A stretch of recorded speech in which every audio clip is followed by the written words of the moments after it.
Hello. Yo, I actually need to change my transition between scenes. It's a bit rough. I need to like have it fade properly. Anyways, Legion stream hours, yes. I actually don't know if you're watching. Yes, Legion.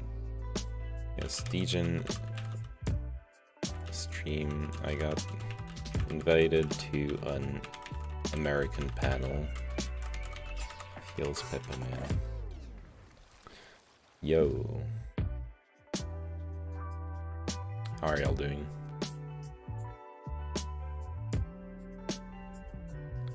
Alright, wait, what was I gonna fix? Oh yeah, there. Global transition, fade, edit.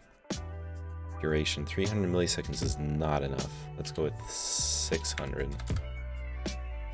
Done, done. Test. That looks much better. That's cute. I do something like that with a woman who would run her fingers between mine and bed. I mean, she did that to me. I did do it to myself to comfort me. Okay, let's see.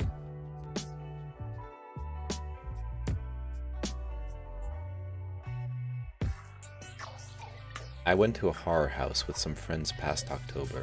For context, I get really scared with things like that, so I don't like to go to those kinds of places. Among those friends, there was this girl. Let's call her Lisa. Lisa is really nice, has a good vibe, and yeah, she has a great body. Of course, Lisa has a boyfriend. Anyway, we go into the house and it's kind of scary, but every guy is trying to play it off because she's there. Except me, but I overreact to compensate. After a while, Lisa and I got separated from the other guys, and after walking for a bit, I stop and lean against the wall. Lisa turns and looks at me. Are you okay? No, give me a second. She put her hand on my cheek and looked into my eyes. Are you scared? Yeah, I said, but I got really nervous because of what she did. I'm scared too, she said, and then got closer to me. I looked at her for a few seconds and then grabbed her hand. We gotta get out of here before the guys get worried. Every time I feel scared or nervous, I touch my cheek to calm down. That is cute. What is this fanfic? It's not a fanfic, it's a Reddit post. What's the most sexual tension you've ever had with someone? It's, I know, I just saw Bifroxis posted it, so I was curious. What's the difference? True. Actually true. People do use Reddit as a place to post their fanfics under the guise of reality, right? How does this only have 72 upvotes and 132 comments submitted a year ago? Why are you doing necromancy on old threads? Ephraxis. Where did you find this?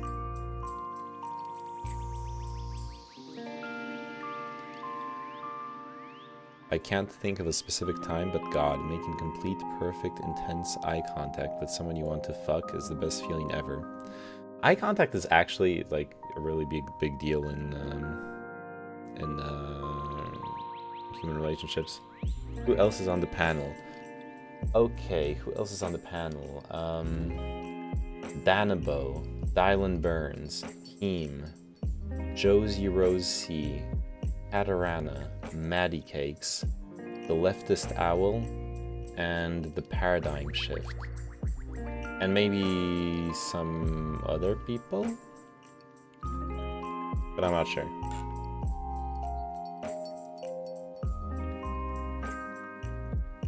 Should I stream in the politics section? Do I wanna go there? Relationships are political, right? That's a lot of people. Yeah, that actually is a lot of people. If like everyone shows up. I don't know how it's my first time, okay? I'm like a virgin for the very first time. That one grad student I fell in love with was always staring directly into my soul. That was pretty rough. Like, the reason I talked about eye contact is there's actually this, those social experiments or like studies where they had people look at each other in the eyes, and like, people just looked at, they were just supposed to look each other in the eyes for like 5, 10, 15 seconds and report on what they felt from it. People actually got married from meeting like that. Just starting off the relationship by looking each other in the eyes for like 15 seconds. Obviously other stuff happened afterwards, but just that was enough to get married. I'm gonna say sex is overrated. I don't know, depends on people. Good sex is good. Shitty sex is shitty. I don't know what else to say. But if you're asexual, then, you know, you do you.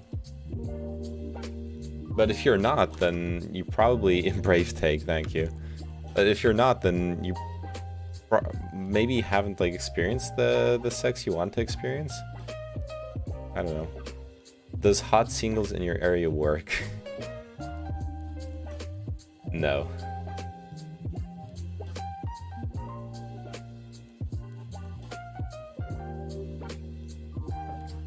Let's be real. I actually once hooked up with it was quite a while ago. I once hooked up with this girl who was actually basically a sex worker, in the sense, not that she was a prostitute, nor did she cam or strip or any of that. But what she did, what she told me that she was doing, was she was working as you know, when there's those hotlines that you can call for phone sex. She worked as in one of those places. Like, she would be the voice that would respond to you and have like phone sex with you. And she also on the like dating sites that are like how do you put it? The dating sites that the ones that say like hot singles in your area, blah blah blah. All those or like all those women looking for sex, etc. She was actually in charge of running like catfish or fake accounts on those sites to keep people interested in on the sites and make them spend money. So based on that, I would not recommend. Like, if it's too good to be true, it's fake. If the website says that it's a bunch of people who are really attractive and who want to have sex with you, it's probably not true. I'm sorry to tell you. Sex for me is making sure my girlfriend comes, and that's it.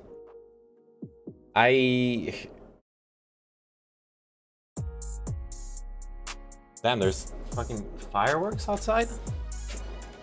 Something's going on.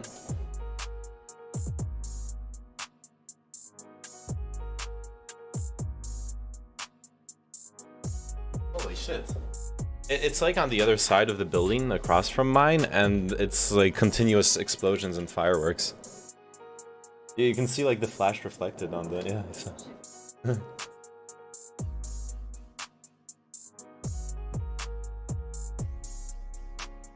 Name has gray underpants? What? Oh, yeah, you saw my under... and the thick behind. Yes, I'm dummy thick. Anyways...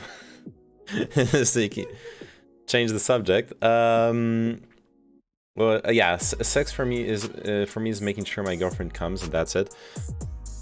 I think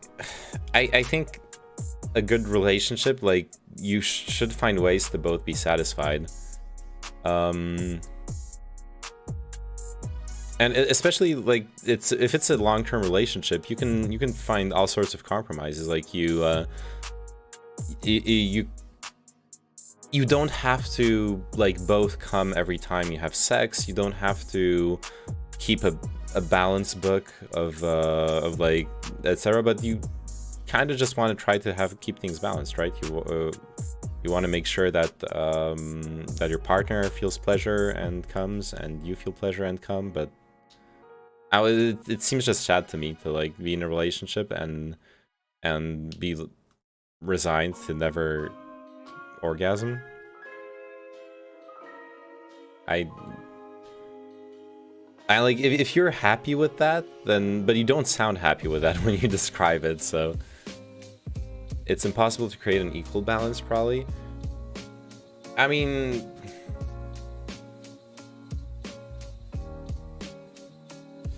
it's not, sure, it depends on also on each person's sexuality. Like people have different thresholds for pleasure and different fantasies, etc. But you can make it work. You know the meme where it's like girls are like, I never come, and ironically that's me, but with roles reversed. I don't even know, honestly. That's fine. It's just very outside of the norm. But yeah, there's nothing wrong with it in and of itself. But you also shouldn't hesitate to like communicate a lot with your partner, and see if you can figure out ways for you to come. And like as having had relationships with people for whom orgasm was difficult, or sometimes orgasm was difficult for me. Like the most important things is communication, patience, and willingness to experiment. If you have those, you'll figure stuff out. Maybe you need sex toys, maybe you need lotion, maybe you need to do some kinky shit, maybe you need to do some like really soft, slow, loving vanilla shit. I gotta try stuff out and see what floats your boat, you know? That's what I would recommend. Yeah, communication is the most important part, though. Like, your partner should know that it's hard for you, but also like non-confrontational communication. Like you have to find it's rough, but you have to be able to communicate things without and it's like on both on you and your partner, without any guilt, without any accusation, without any judgment. And if you can have that channel of communication and talk openly about your sexuality, it makes things a lot easier. Like, a lot easier.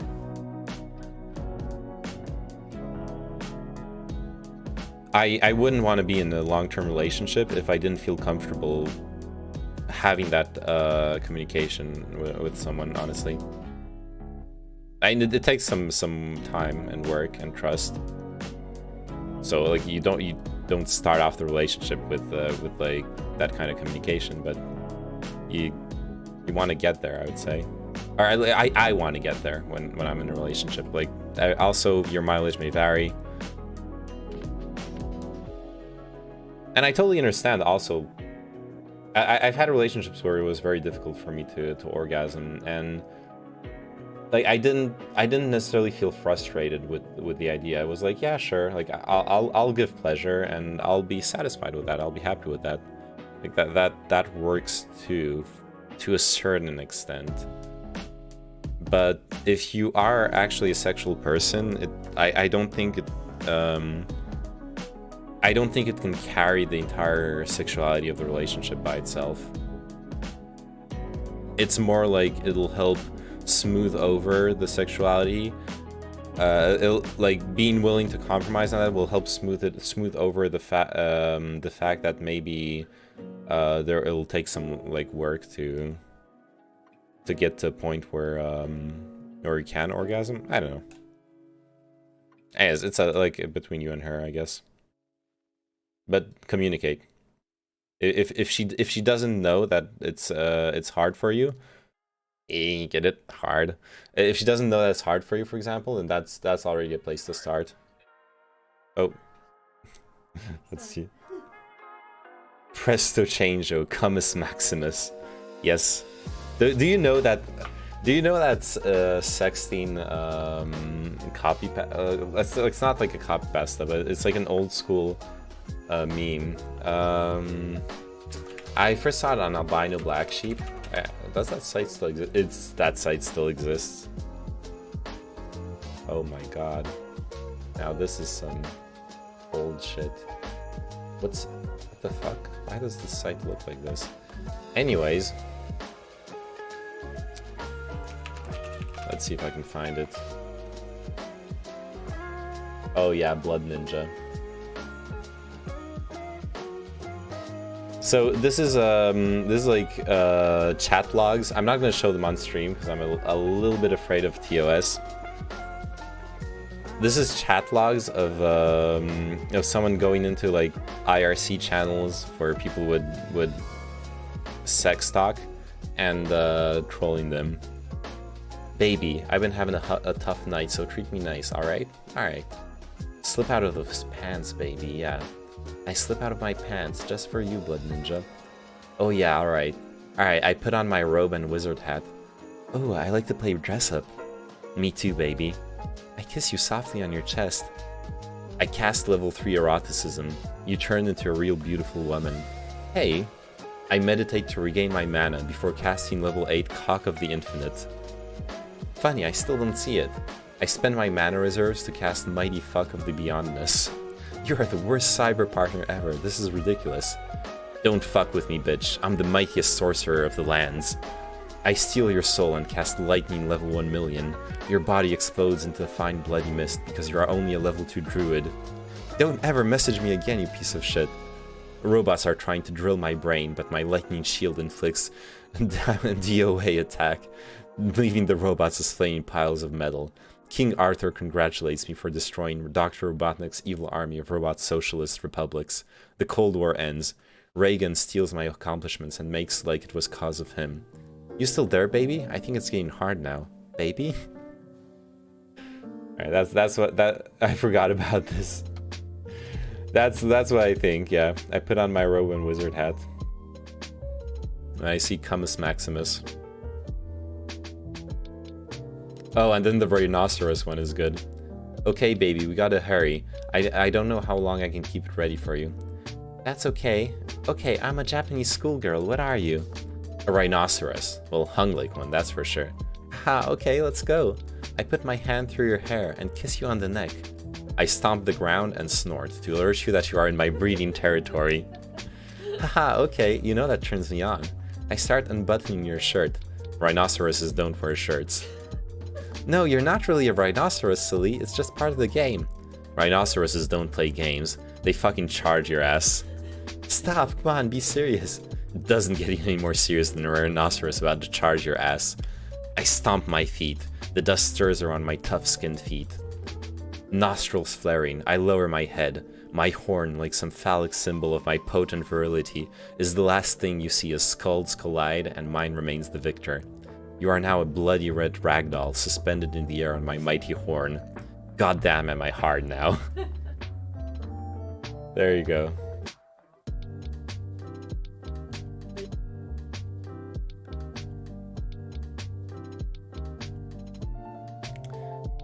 I don't know, did you guys ever get someone to cyber you, or like try to cyber you, like back in the old days of the internet when people would actually do that? Because I actually had that experience. I had that experience playing fucking, what was the game? I had that experience playing PlanetSide. And I remember something happened, and I made a joke like in the chat in the squad I was in, like, oh, like a virgin. I was singing the song of the Madonna song, like a virgin for the very first time. Because something just happened like for the very first time. I thought it was funny, you know, it was a reference. And this guy starts DMing me, like, hey, are you a virgin? We wanna, you wanna cyber? And I'm like 14 years old at that point, just wanting to like shoot people in a video game. Chill, dude. I rented a girlfriend on RuneScape when I went to my friend's house and played on his computer. That's amazing. I did not know you could rent girlfriends in RuneScape. I really should have played RuneScape. All those things I've missed. Alright, should join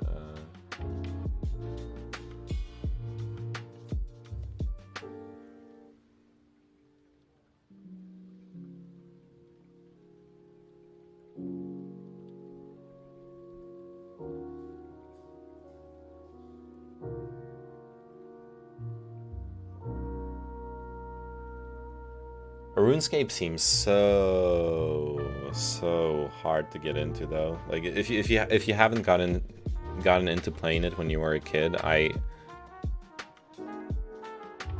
would never want to learn to play RuneScape in 2021. It's such a weird game to get into. All of the grinding and the weird graphics and the weird gameplay. It's like clicking things. I don't know.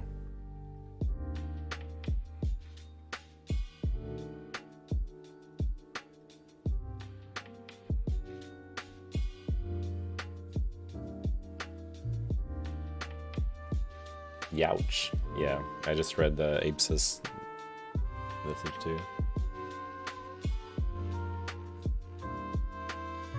Hop into any channel if you don't have permission, and a mod will move you. Fuel.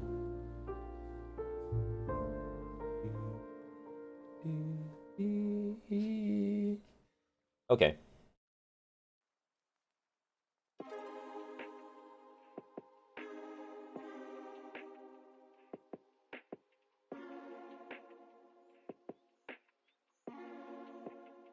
In my high school, a girl's Facebook got hacked and her news were posted on there. Jesus Christ. Because of blackmail memes? Ah, that's horrible.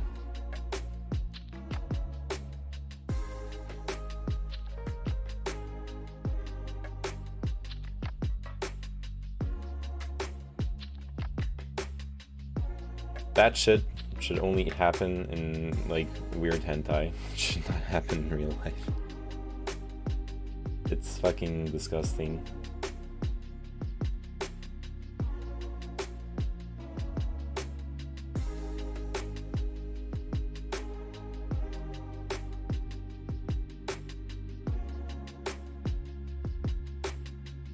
It sadly seems to happen a lot. When I remember... there was an article I was reading a couple of weeks ago about abuse in the French sex industry, or porn industry specifically, and well, it wasn't quite blackmail. Nice sleep schedule, homie. Hey, look. I signed up for a podcast on American time. It starts in 5 minutes. I have a good excuse for this, okay? I have a reason for being up and streaming right now.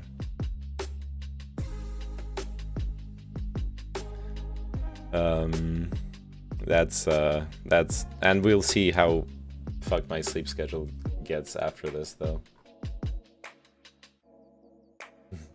Our sleep schedule. Sophie's here too. Sure, buddy. Enjoy your podcast. Thank you, Neb. Hey, it'll be fun. We're discussing sleeping with fans and smaller creators panel, or like dating ethics. Who's hosting? Katarana is hosting. So there'll be Dylan Burns or Dylan. I'm not sure. I think it's Dylan. Dylan Burns, Leftist Owl, Paradigm Shift, I think. Katarana. There should be Heem, Maddie Cakes, and Josie. There's a bunch of people I don't know, but some people I do know. Also, there's a doodle in the Discord because Dub can't make it tomorrow. Oh, okay. Never mind then. I thought he could make it tomorrow.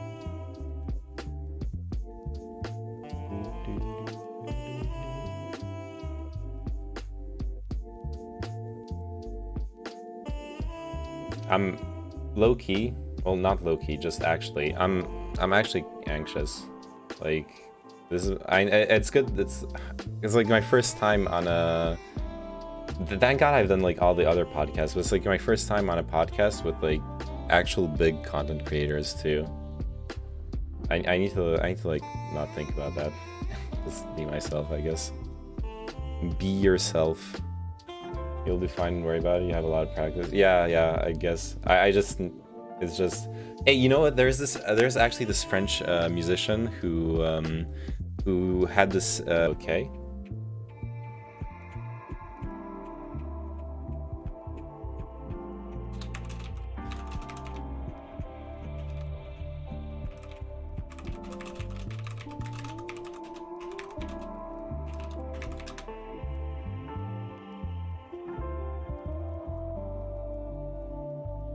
Okay, great.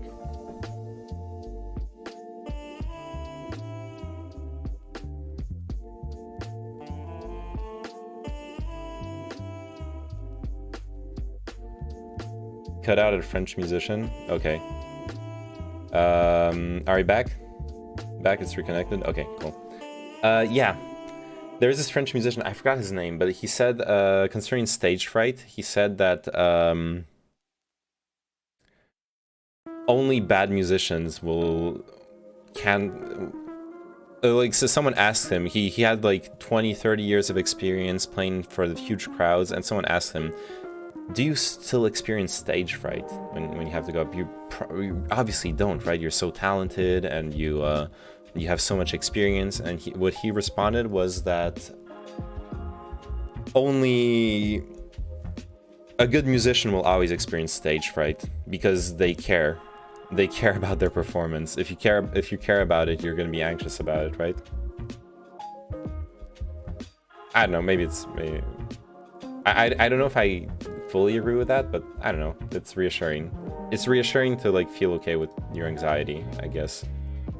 To tell yourself that you're anxious because you care. You want to make some perform well. That's a tricky thing, turning your anxiety into something positive. Absolutely. I got lots of practice with that playing sports. Yeah, I guess that does that too.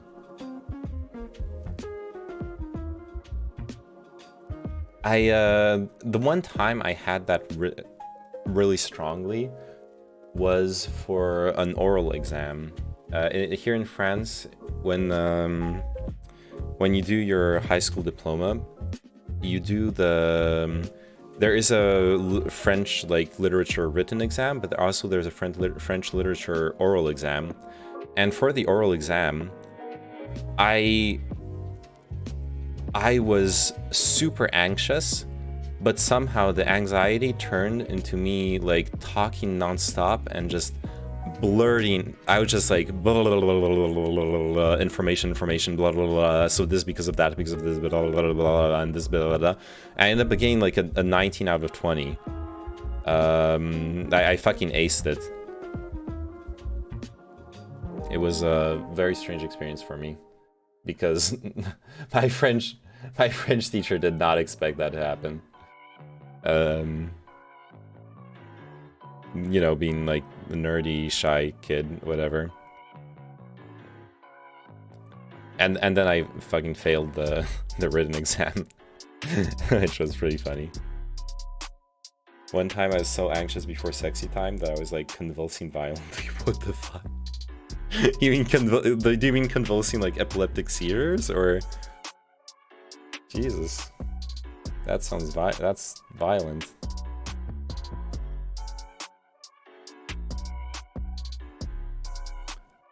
Let me change music. Oh.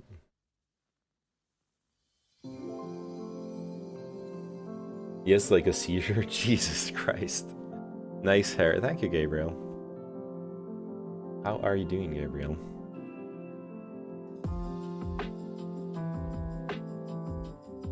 I've almost thrown up from being nervous a couple times. Oh yeah, I did that for piano recital runs. Yeah, that's a classic one.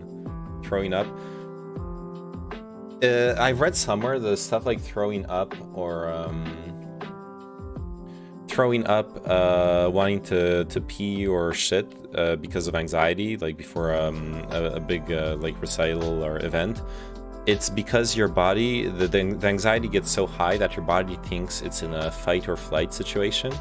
So it wants to evacuate any unnecessary like energy, stuff that costs energy like digestion or stuff that's taking up weight or impeding your movement, like waste in your stomach. Like it's evacuating everything, it's getting you ready to fight for your survival.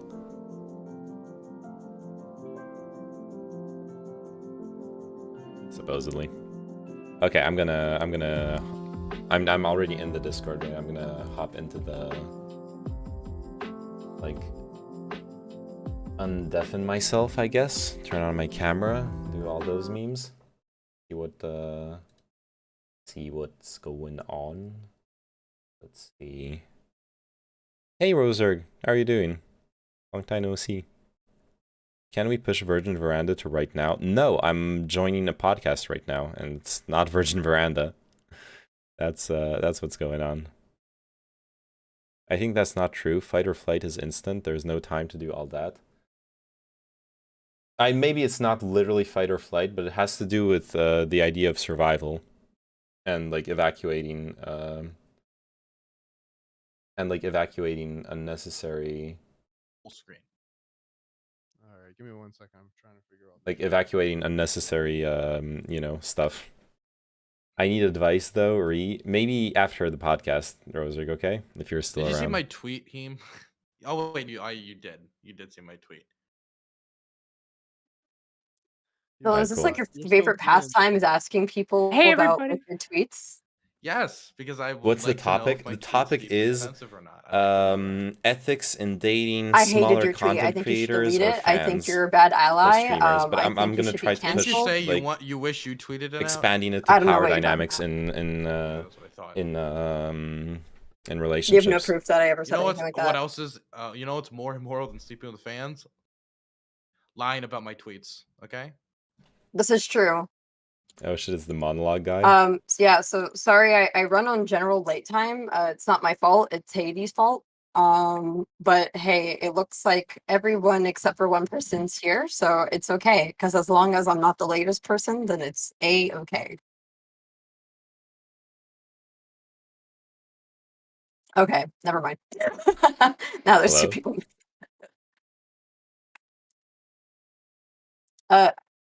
Josie, you're muted, but that's I'm supposed that you meant. Oh wait, no, you're deafened. You can't even hear me. I don't even know why I'm trying right now. I'm gonna be right back. I'm just gonna go to the bathroom. I'll be right back. I give you permission. I am also here as well. I'm just listening to something before we get started. Sounds Sag, good. not mod anymore. Yeah, I can mod you again, Roserg. I only unmodded you because you weren't really like coming into the stream anymore. So I figured and you like said you kind of like pieced out from watching the stream.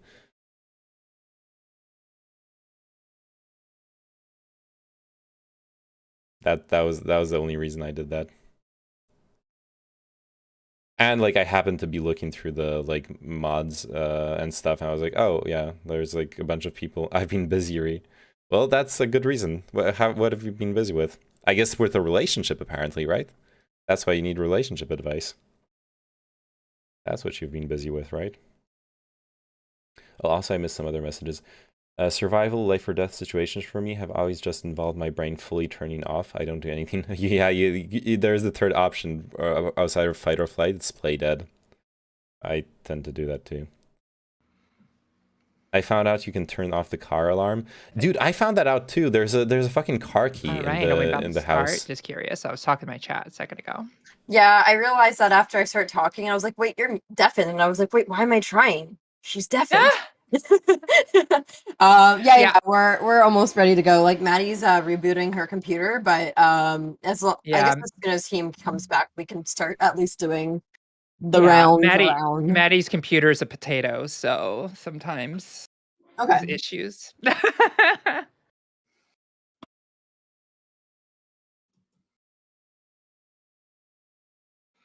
Before we start, I just want to say, Josie, it's always a pleasure to spend any time with you. Oh, it's a pleasure as well, Paradigm. Thank you so much. I appreciate that. I know Dylan is not on the fucking road. Oh my god. Kat, can I ask you a question? It's a brand robe. It's not. He's not being. Kat, did you? What? Kat, did you change the address in DoorDash? Oh no! We don't have text messages to this. You motherfucker! That's the real important questions. Yeah, that's like. I was looking to see if I could order myself food. What's wrong? You just got a bunch of Sonic. Congratulations. Oh, sick! Mom, free food. You're paying me back for that. Oh, now we're getting into the power dynamics. Eyeballs don't work. What was that? It's not my fault that your eyeballs don't work. What do you want? What? Okay, I guess I get a free laptop. That's sick. I'll DM you the advice request as a potential topic to talk I mean, about. this apparently I didn't receive anything. Like my mom would have woken me up or something. I was sleeping until like 2 minutes before this panel started. I'm sorry. Okay, are you Well, 100% positive? oh no, the address is my address, but I didn't get anything, so I'm not paying you back for anything because they about to refund it. There. You better check outside. Check that front door. They might have dropped it off. Well, Contactless what's going on? Are we delivery. getting this panel started, or are we just hanging out? We're while we're you just two we're just are What's witnessing wrong? the What? we're witnessing You don't the want to be my abuse friend? between Dylan. I thought we were and friend teams. What kind of bullshit is this? Listen, You got a hot date? You got a hot date at 8 p.m. in the middle of a curfew? You got a hot date? Yeah, with my fiance. With a fan. I'm wholesome. Specifically with a fan. Okay, cool. So while we're waiting for the other people, it's not like we can't get started. And one of them's there, and the last one's Maddie. And Maddie, she's a quick learner, so we'll be good. Okay. Oh, Maddie will hello. be fine. He's mouthing Okay, about not getting amazing. his Sonic. So, Turn up yeah. team. Yeah, Hello, sure. I welcome agree. to my first panel. It's going to be sloppy, and good thing it is because this is a Sleeping with Your Fans panel, so it was already meant to be sloppy. Hello. Yeah, this is going to be run in different ways mostly because I'm very noise sensitive, so I don't want to hear anybody screaming. Hello, Owl. Hello. Hold on, I can't hear you. Men never can. Okay. Oh Okay. God. Okay. So, obviously, I'm going to steal the one rule: when I'm talking, no one else is. Yay! Very special. And yeah. The format's going to be a bit different. So, basically, I'll be kind of asking a bit of leading questions. We'll be doing like the hand raising thing, but you can interrupt people. Just once, like a lot of people are interrupting, I will deafen on my end because I just can't do it. I don't have any interest in hearing 6 of you talk at the same time. If I wanted that, I would go downstairs and listen to my parents, and I'm not doing that. That's why I'm on the computer. Okay. We're gonna basically section it off, not by doing intro statements, because there's only so many ways you can say I don't like people sleeping with their fans. So I will just basically ask you for what your reason is. And you'll go on. No, I don't need to hear you have a soliloquy for 2 minutes. You can just quickly say the reason why. And then beyond that, at the end of each of these 2 topics, I'll be asking if your mind has been changed. And if it has, you'll tell me in which way has it been changed and like what argument got you. And if it hasn't, just say like why you thought the other arguments weren't that convincing. And then, yeah, we're just kind of learning as we go. May I have all the people that are, I guess, Owl, I can't see you raise your hand, but I'm hoping one day I will. So for everyone that's against sleeping with your fans, not smaller creators, but specifically just your fans, can I get a hand raise? Okay. Owl, I'm going to assume that metaphysically you have not raised your hand on this one. So then we will have 2 people that are pro this concept. So for the people that are against sleeping with your fans, I'll go around. Okay. So first of all, Dylan, why are you against sleeping with your fans? Please make it short and sweet. My ears can only handle so much of your voice. I've met fans. They can be really creepy fucking weirdos. I'm gonna be completely honest, okay? They don't really understand boundaries, and the shit is like super parasocial, where you're watching someone on a screen all day for 6, 7, possibly 8 hours a day, multiple days a week, while they have basically zero communication with you, and it just leads to like very like toxic relationships where they're super obsessive over you, and you don't like have that same amount of interactions with them. And I feel that it's just like a generally toxic environment to like meet somebody or like learn of someone is just through like a screen and then the person afterwards. And while I don't think it's impossible to do, I just think it genuinely leads to like a toxic form of relationship where they're very parasocially attached to you, where you don't have that same amount of interaction or attachment to them. Could you imagine if you've had a million one-sided conversations with somebody and then you just meet them for real? And like it's just not a good setting ground to meeting people. I would say no. I'm against sleeping with fans generally. Okay. Heem, why are you against sleeping with fans? I mean, Dylan brought up some good points. I think one thing is it can lead to a lot of unhealthy situations. For example, you know, you don't, as the creator or whatever, you don't really know as much about the fan, even though you might connect because they've watched your content. They have a lot. They have a lot in common with you. It seems you actually don't know them at all. And in general, I think, like, I don't know, I maybe I'm a bit conservative on this, but like I think it's good to get to know people before you sleep with them. And you know, in this kind of relationship, there's a lot of one way getting to know the person, and it's not really the other way around. And in general, I think streaming's a very weird career in terms of, you know, the parasocial aspect of it. And for that reason, I think sleeping with fans in general, I don't know, I think it's not a good look, or not a good idea at least. Okay, Josie, why are you Yeah. against sleeping with fans? Yeah, absolutely. And am I the only one that's having a trouble hearing him? I've turned it up all the way on my side. I don't I know if have it's as just well, me. but I don't really Yeah. care not to just listen to you. him, so I didn't mention it to him. That's fair. Okay, if you That's guys fair. hang on, I'll try. I can hear you fine. Okay. So at least my stream's hearing you okay. Yeah, my stream only can see halfway, so my music's almost outdoing Once again, you. All right. Discord deprioritizing POC voices. That's facts. Okay. So the reasons I'm against sleeping with fans are kind of the same idea about I think specifically that one-sided relationship thing. It's like, I can understand going to, like, a streamer convention that didn't like, a person doesn't know me, and they're just, like, a fan of streamers, so I'm just starting this new arc, by the way, you're the first ones to hear it, it's called The Nuance Squirrel. It's a direct opposition to the Logic Bro, but basically, we need to bring nuance into the space, and we're not gonna let the Logic Bros try to dominate it anymore, so no offense if anybody's that. But anyways, there's like a little bit of nuance here, right? So like there are fans that enjoy streaming content, and I think if they enjoy streamer content, there may be a little bit of wiggle room there. But I'm with Dylan on the fact that if I have a fan who's like, "Oh, Josie, I've seen everything that you've ever done," and it's like, man, you know more about me than most people that I know personally because these streams are super intimate when it comes to like how we talk to our fans and things like that. So I think it creates also an undue power dynamic too, because you're just like, oh yeah, I'm the god, and I don't like that either. So I think it's just a bad idea, and it can create very toxic situations that can really hurt a lot of people and the community that you actually support as well. If you have drama within your community because you slept with a fan and now that fan's saying that you were abusive or you did something wrong and all that type of stuff, now you're really in trouble. So that's really what I'm thinking about, is just in that sense. Okay, and last for the side, Paradigm, why are you against sleeping with fans? I am against sleeping with fans, but I am not against sleeping with sirens. Okay, there's my joke for the day. I grew up playing music in like bands and stuff, so like the whole sleeping with fans idea is like something that has caused so many issues within my all music communities, but like to focus on what I know, music communities. And I just feel like what we end up talking about is how much control you have in that dynamic.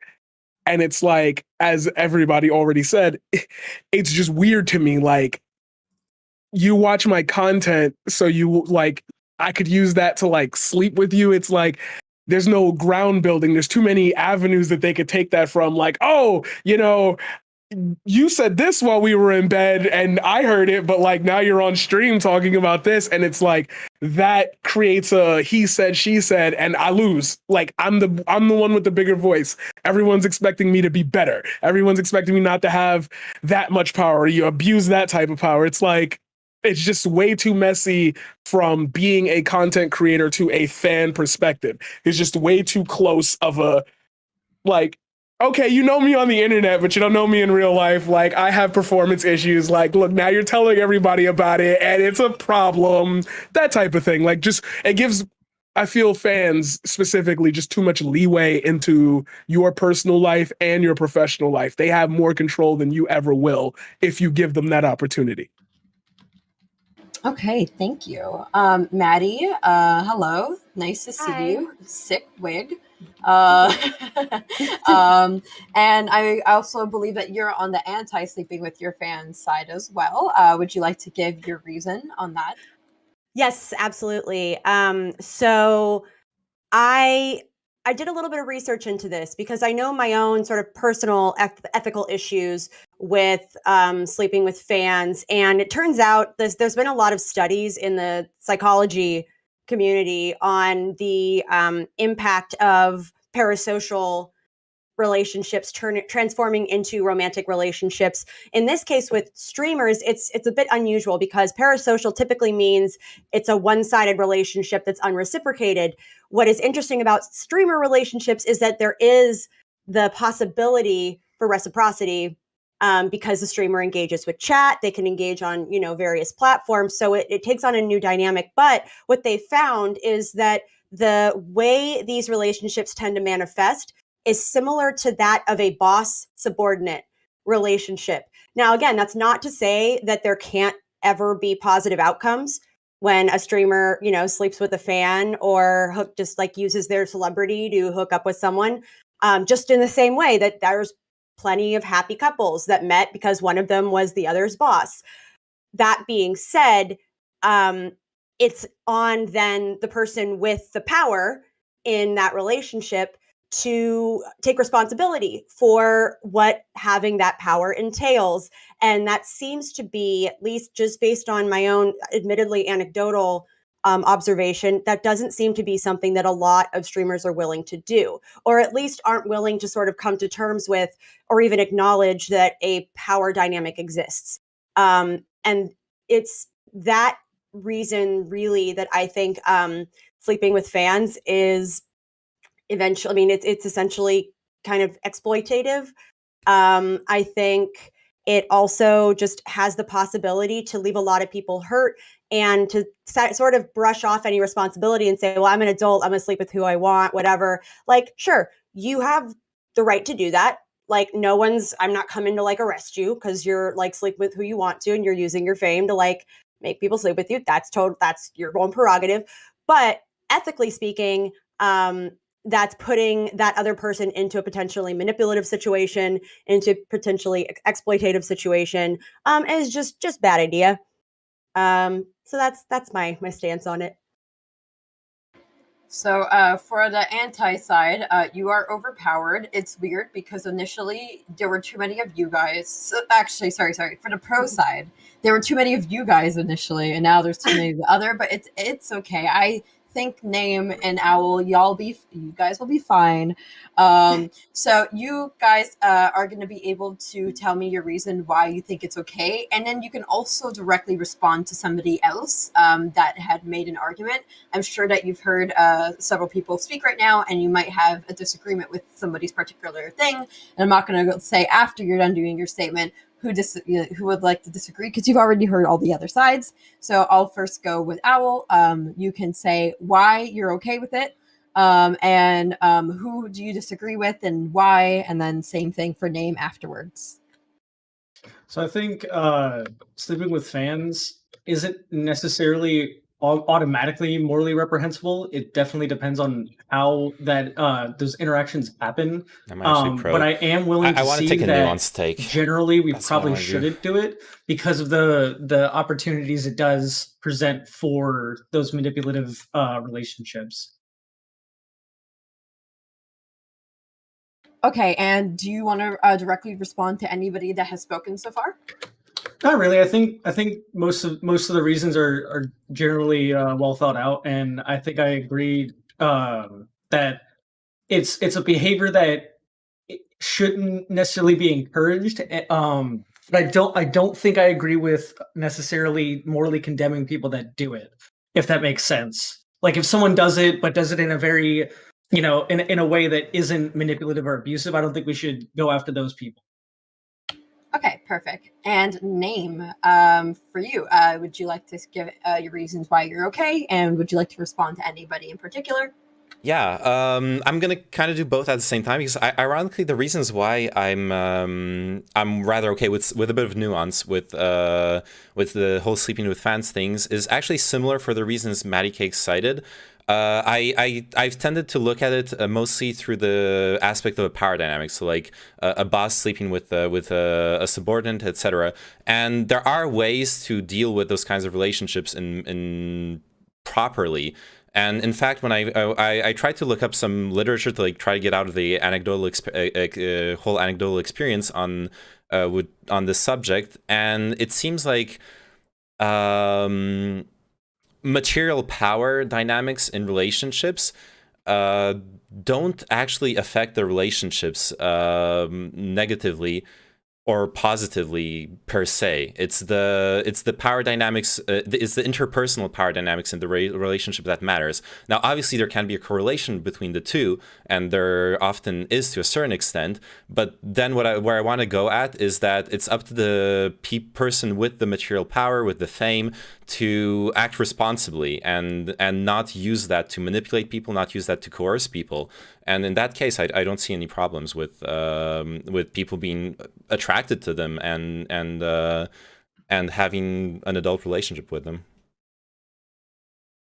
Okay, and last of all, surprise guest, the People's Champion, CTV. Hello, very nice to see you. Thank you so much for coming in. Yeah, CTV, why do you think it's okay to sleep with fans? And have you disagreed with anybody that's spoken so far? Well, it's pretty simple for me, right? As a conservative, right? Whenever I was making my way through the world to begin with, you know, I got to have a sit down with my dad, right? My dad, who is definitely conservative minded. He looked at me, and said, "Son, you know, you're getting ready to leave off for the Navy." He says, "I just got some advice for you." I said, "All right. So what's your advice?" He says, "A piece of ass you didn't get is a piece of ass you didn't get." You hear me? Those are wise words. So the fact of the matter is that whenever I look at this entire argument, what you're trying to do is assume that you know the other person, right? And how the situation will affect them. And maybe, just fucking maybe, right? All she wanted to do was to be able to show you the type of appreciation that she knows that she could just for one night. If only one night. Oh my god. And then What be a able to based carry on argument. with the rest of her life. Or in the inverse, right? So who am I, right, to sit here and deny, right, the types of interactions that adults should be able to have between each other? And I don't see myself as the arbiter of people's bedrooms. So that's where I land on it. Okay, perfect. So now we have an open floor in all the senses except for what the word actually means. So more of, does anyone want to respond to anyone? And I will take note and I'll just go around. Feel free to, at some times if someone's speaking, you can interrupt. And I guess I'll just kind of, depending on how noisy it is, that will decide whether or not I will stop you. I can only handle 3 people talking at a time. Anything more than that, I will probably start like banging my head on the microphone. Okay, so at first I saw Maddie, and then I see Paradigm, and we will go from there. Yeah. So responding to Name, I believe it is. Talking about how, you know, when I brought up the boss subordinate relationship, how you saw that more as a plus because that's something that people are able to navigate or have at least like mechanisms, the ability to navigate. I want to point out the reason that any sort of relationship between colleagues, like there are processes in place, usually by that company, where you have to report it to HR. You have certain safeguards in place to specifically ensure that no exploitation is taking place, that there's no sort of retaliatory measures that happen should something, you know, cause them to break up or turmoil in the relationship. So I guess there's a reason that those types of relationships can work. And it's because like the people in those relationships have specific things they have to adhere to, at least with their employment, which is how they met, which is how they interact, to ensure that, you know, no one's being manipulated or exploited. That those types of mechanisms simply aren't present in something like Twitch. Like you can't report your hey, Twitch HR, I banged this this streamer, so just as a heads up, so I don't get exploited. It's just a little more tricky. Again, not to say that it can't be done, but it takes a very high degree of emotional intelligence and communication skills to be able to navigate a really tricky situation like that. And I don't know that those things are commonly held skills among the popular streaming Well, community. you have to kind of know what the situation you're getting into to But a begin lot with. of people don't. That's the problem. Well, that's where you tell them ahead of time, right? You say, "Look, you're going to fall in love with me," and I don't mean like you already are, right? Like it's about to hit fucking home. You're going CTV, to not fall in love everyone with is me. like you, because in your case, yeah, everyone's gonna fall in love with you, CTV. That's always gonna happen. But and also, I'm wondering how could it not be exploitative to sleep with a fan? Like in what you guys were saying that like it could be exploitative, it could not be. I'm wondering in what situation how could it not be exploitative? Like by nature, I think their attraction to you is a kind of exploitative in my opinion. You know what I mean? And But who's I would like exploiting to. who there though for that though? What's that, CTV? Who's exploiting who in that though? It seems like that person, they obviously have all of the power in the situation, and essentially it just comes down to, a few key factors like, does this person have a criminal record? Right? That's probably a good thing to I'm know. saying like I'm saying like from the I'm saying like from the fan's perspective, right? The fan just wants to get close to the artist because they have like like special feelings about the art that they make or whatever, and so they want to do anything they can to get close. And so that inherently, I think that dynamic makes it that the relationship that kind of attraction is exploitative in my opinion. It's like There's- it's exploitative in my opinion to like capitalize off of that. And this is just like anecdotal, but I have an example of like in the music industry, there was this woman in the 60s, 70s, like a completely hippied out lady who was doing all the big festivals, Woodstock, etc. She was sleeping with a bunch of rock stars. She slept with Hendrix, she slept with like Jimmy Page, some like big guitar heroes, etc. And she had this thing where she would make molds of their erect penises, and she has a collection of a bunch of like erect penises from rock stars, and she's really proud of that. Like you can find interviews of her. She's happy she had those experiences. She's happy she had those one-time interactions with those famous talented people, and she obviously it's just anecdotal. It's just one example. Obviously she didn't feel exploited. She got something out of it. The artist got something out of it. So I agree. There are definitely like I guess those you could say the people who enjoy the exploitation, maybe. Wait, Give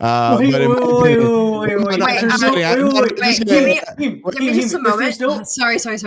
Can we just give a moment for a paradigm, because I know that he raised his hand initially, and then we'll like loop back around. Appreciate that. Thank you. I lost the thought, but I'm getting it back.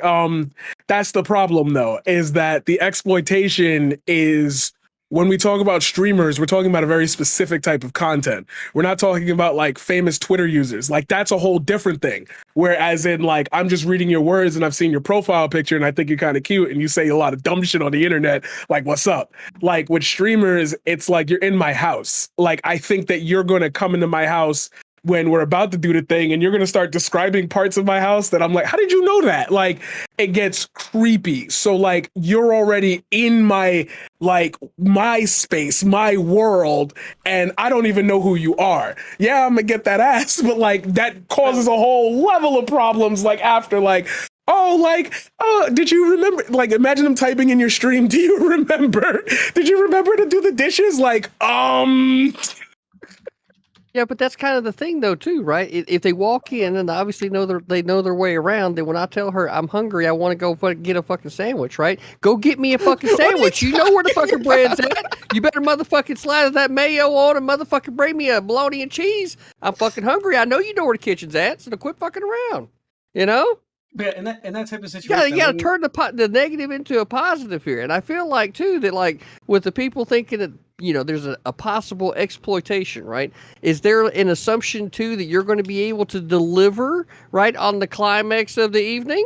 There might be, right? What if you don't actually deliver on the climax, right? You leave them there, they're disappointed, right? Well, they're not going to have such a positive association with the meeting, and clearly weren't exploited, right? So, I mean, I can definitely make the assumption and know that they're going to get what it is that I'm planning on giving them for the night. But I'm just want to point out that, like, if you're on that side, you got to have that assumption as well. So, Can I quickly ask a question? Is there a differentiation for you between whether or not somebody sleeps with their fans if they're like a musician as opposed to streamers? Does it make it more unethical because we are streamers, or is it unethical for all famous people to do this? I would say that any famous person has a degree of responsibility to not exploit the feelings of their fans. Because even if you can argue that, a streamer's, fame is a little more intimate, people can still showcase like a similar amount of enthusiasm when interacting with a rock star, even though they've never seen the inside of their home or interacted them in any direct way. So I would say all famous people have some level of responsibility when it comes to not exploiting the feelings of their fans and the ways in which they interact with their fans. But as I said before, I think you can go about that in a non-exploitative way and in ways that don't harm the other person or set up unhealthy expectations. So I wanted to say really quick, like, I think that there is a big difference between the certain levels of fame. Like, if you're like a person in a band, it's not uncommon for your partner, if you're like a band person, to like come and watch your band play or listen to your favorite song and things like that. But it's the same words over and over and over. It's a piece of art. Like, I look at it like if it's an actor, it's a piece of art. I do think that there is a distinction, and I think you're right with the nuance side of like, well, let's make sure people aren't being abusive. It's like, I'm this famous person, do these things for me, kind of like what other words were coming out. But I think honestly, like when it comes to specifically streaming, I think that there is a lot of room for things to get a little bit, I'm going to use the word kind of creepy, right? I think it would be kind of creepy if I was like dating somebody or with somebody and I was like, even if it was like for one night, I'd be like, oh my gosh, it would be like, yeah, I don't know. It feels like it would just mess up my community. I know it's more maybe my own personal preference because I just don't think it would be good for my community if I'm known for like sleeping with fans every now and then. I don't know. I think there is a big distinction between the two. I guess the only distinction there is whether if it's kept private or if it's made public, right? That's another thing. Also, if you're a streamer and you start sleeping with fans, you don't know these people that well, but they know you very well. They not only know everything you've said publicly on stream, but they know something really intimate about you, possibly your sexual interest, possibly your sexual activity.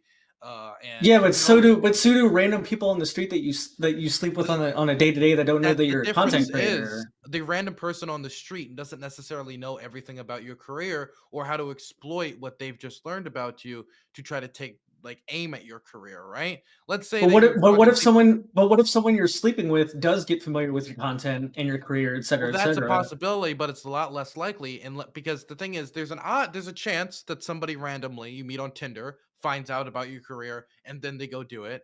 True, but there's a lot of steps there that need to happen. There's less steps that need to happen there for somebody who already knows about your content, has already watched a ton of your content, to then use that private, intimate moment against you later. And also, I want to say, I think, kind of like there's also a difference between the streamer and like a big artist, for example. I think the streamer one is even maybe at times worse because a big artist, you might have no expectation, like you were saying. She just wants to have the mold of the erect penises or whatever, right? Because it's like a one-off. They know that this artist is like only in town for the night, and they're like, this is their one shot, whatever. Then that's one thing. But a streamer one is even crazier, I think, because it kind of gives people, that feeling of like I don't know, deeper connection, I guess. Streamer obviously has a deeper connection than just listening to an artist's music. A lot of people don't even know artist band names, let alone like their, spend hours with them and stuff. Yeah, but know. there's I'm hearing a lot of self-doubt. there's still a comparable parasocial bond there though. Like Yeah, I don't know Between the music and the streaming. I Yeah, think I don't know if there's any Okay, way wait, to, one to sec. actually determine someone's parasocial like the parasociality between a streamer and an artist. I don't think there's a way to determine the levels there, because I feel like there are people that react in very similar ways to both artists and streamers. Okay, so we're gonna have him speak, and then we're gonna have Name, then Maddie, then CTV. Yeah, I mean, I guess you could say like there could be someone who listens to an album like obsessively 1,000 times in a row versus someone who just drops by a stream and finds the person attractive and reaches out to them. But like, I think in general, it's pretty safe to say that there's a reason why streaming has the biggest like return for content creators, right? Like you can with 100 viewers be making like pretty decent like side money. Whereas if you have like 100 listeners of your music, you're not even going to be touching that same kind of like monetary return, right? So I think the monetary return of streaming suggests that like it's obviously more like of a parasocial thing than any other medium, I think. Okay, so now we're gonna go to Name, then Maddie, then CTV, then Dylan, and then Paradigm. So I agree with what you're saying here now and what several other people have been saying, which is that in the vacuum, the parasocial aspect of streaming does make it a bit different from like a traditional celebrity. But I'd like to add, though, that a lot of celebrities are very, very followed through social media, through celebrity media, and you see those same parasocial dynamics emerge then of people learning a lot about their lives, speculating about their emotional state, their psychological state, imagine like creating all those like parasocial connections between them and those celebrities. So you can still have that with more traditional forms of celebrity. And I don't know. I guess that's all. I don't know. I would say I don't know. I guess you could say I don't know. I would still classify maybe like there's a lot of celebrities that are not like social media. I think is kind of bridging the gap between these two forms. Like you're saying, Insta stories and stuff like that. But I think like even you'll see Insta people that are massive, right, have hundreds of thousands of followers, but they don't have the monetary return from their fans as streamers get. Like I think nothing touches streaming in that way. Oh, and the other thing I want to say, sorry, I remembered, sure, the monetary, but we're more talking about emotional connections, which brings me to the other thing. Why do you think the monetary comes, right? But you don't necessarily monetize. You don't monetize like an Insta story in the same way. You monetize it through a sponsorship. You don't monetize it through everyone contributing like $5, regardless. But also, there's like a disconnect in this discussion where some of us are talking about relationships, like actually dating a fan, and me and I think CTV also are more thinking of like one night stands. Maybe like you're an IRL streamer, you're traveling around and you arrive like in Japan and you meet with a fan and maybe you have like a sexual, it escalates into a sexual encounter and then you like move on with your life. And for sure, like the expectations are totally different in those two different situations. Okay, so now we're gonna go to Maddie, then CTV. Yeah. So I wanted to I can respond to that. The fact that maybe you think that we're talking a bit more about establishing a relationship versus simple hookups. I think the power dynamic exists regardless of whether it's in a relationship. In that case, it actually, I would say, is a lot worse because they often use the power to keep the relationship going, to manipulate the person, to kind of hold their power over. And a lot of this happens regardless if the streamer is aware of it happening. It's the same thing when there's a significant disparity in terms of how much money each of the party makes and whether or not someone becomes financially dependent on them. It's a bit different. And I would say I wanted to answer Kat's question from before about which is worse, streamers or musicians. And I would say, a typical parasocial relationship, at least the way it was defined in the 1950s onward, is that it's a one-sided relationship without reciprocation on one side, similarly to how people like stan their favorite celebrities, politicians, public figures, whatever. I would say it's worse for musicians because, like, at least in the streamer world, there is a certain degree of reciprocity, so that, you know, it's not really just someone saying, "Oh, you adore me. I'm going to use that to like kind of use predatory behaviors to like then get laid." At least with a streamer, there is some degree of relationship building or back and forth. That's not to say there's a lot, but in my view, I would say with other celebrities, it would almost be worse because the other person really doesn't even have an avenue to engage with the singer or actor or whatever, should they be kicked to the curb, which they often are. And I know a lot of people that's happened to, and it sucks. It feels shitty. Like, you know, you may think the guy, or it's mostly guys, but it does go the other way around. But like in their mind, they may not think, oh, well, they knew it was a one night stand. They knew it was nothing. But like, it's just so many people, especially fans who worship these people. It hurts, and it is really psychologically destructive. Okay, perfect. Now the next person is CTV. Yeah, I'm still hearing a lot of self-doubt. Right? I think that streamers Self-doubt? What? specifically are unique to musicians, right? In the way of communication, right? If you don't have a certain amount of communication skills, it's probably going to be hard for you to get be a streamer. Yeah, I'm not right? gonna get into that right now. You may not speak the same dialect as everybody else. This is not the subject. But you know what? hand. As long as I'm you sorry. can speak in a If way you that stick around everybody till can after kind the of get panel, what you're I saying, can- then you're I can going to respond be to able you. to make it as a streamer, right? I think that's pretty fair to say. So when it comes to sleeping with fans, though, right, that also then, because there's a relationship over time, right? It's not just a simple, you've been listening to my music for 6 months, a year, whatever, and then so this is the content you've been taking, and you've got an infatuation, right? We haven't really gotten into like what the degree of fan, if you will, right? Because you can have people that are just fans that end up becoming a part of your regular community. So then, like, where does that line actually get drawn for the streamer, right? So whenever you approach the situation, if you're going to, right, you'd have to do so with like some basic understandings from the start, depending on what it is that your own goals are. And if that person genuinely does actually care about you, they'll respect whatever decision you make because they're trying to help you with your goals, right?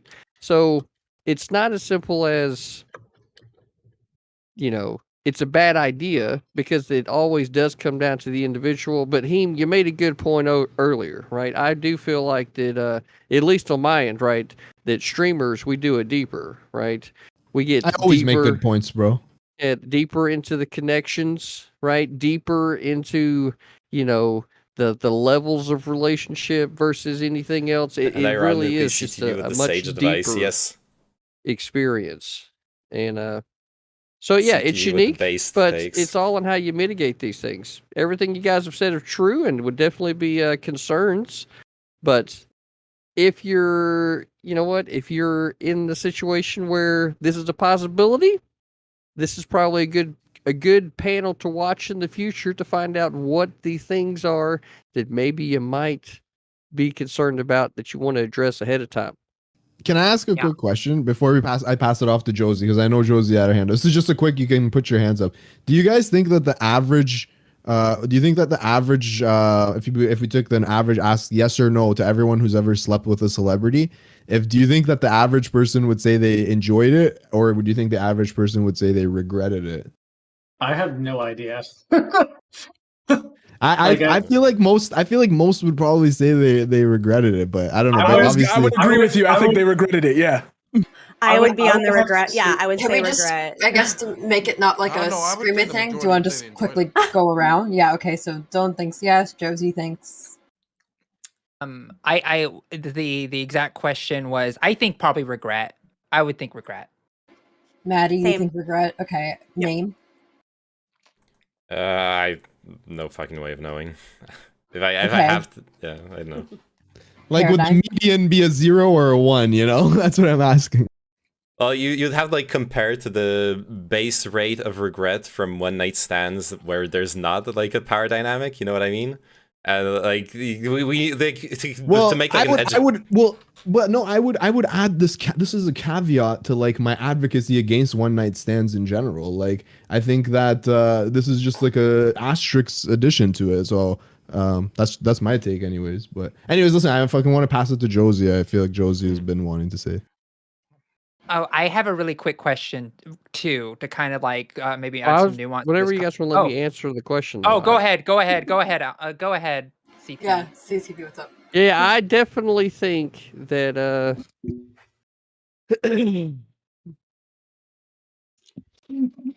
now what was the question again?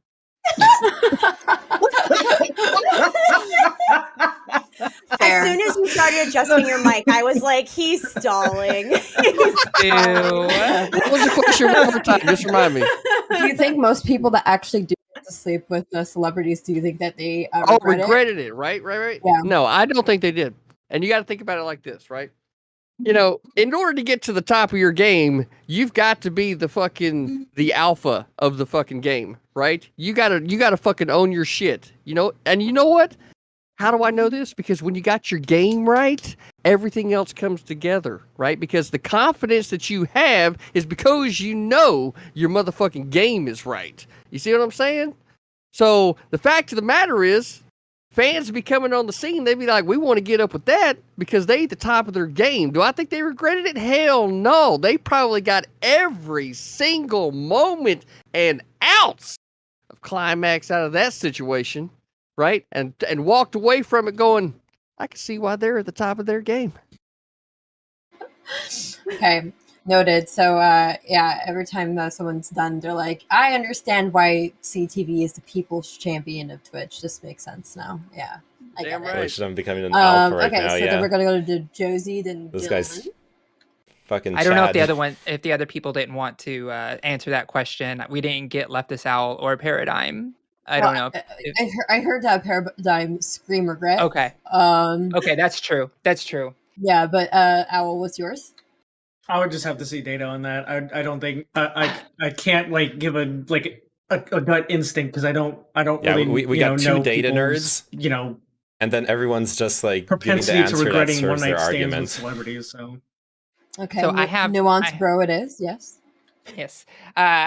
So I have. It's going to be two parts. So I have the one question, and then I have another one. But I have a quick question to everybody. How many people that have dated people or like went on, or went on Tinder or whatever, Bumble, however you met people while you were streaming, went and gave your Twitch handle to that person that you're dating? I'm just curious. You did, with the expectation that they'll watch you? Honestly, I was so fucking tired of the Tinder profile with the Instagram thing, like trying to farm follows. At some point I added to my Tinder profile, like, you're farming follows, come follow me on Twitch. I never got any views from it. It was just a meme.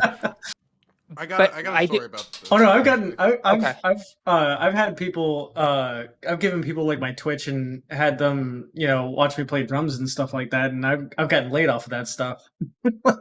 But we had met beforehand. See, that's okay. They were like, that's he has too. great handwork. But you didn't do it right away. You didn't do it right away bodes though. well. There's nothing like having fast fingers. You hear me? Okay, so I'll let Dylan and All he right. answer, and then I want to get I'm a to the drummer nuance. too. You gotta have the fucking finger work, Moving right? Calling on. my mother. Moving on. Okay, Dylan. There's two Yeah. stories here. So the first story is when I was in the mental ward, and this is somewhat like correlative a little bit. I remember them asking me what I do for work, and I answered like, "Oh, I do some I'm a streamer. I do streaming stuff." Oh, really?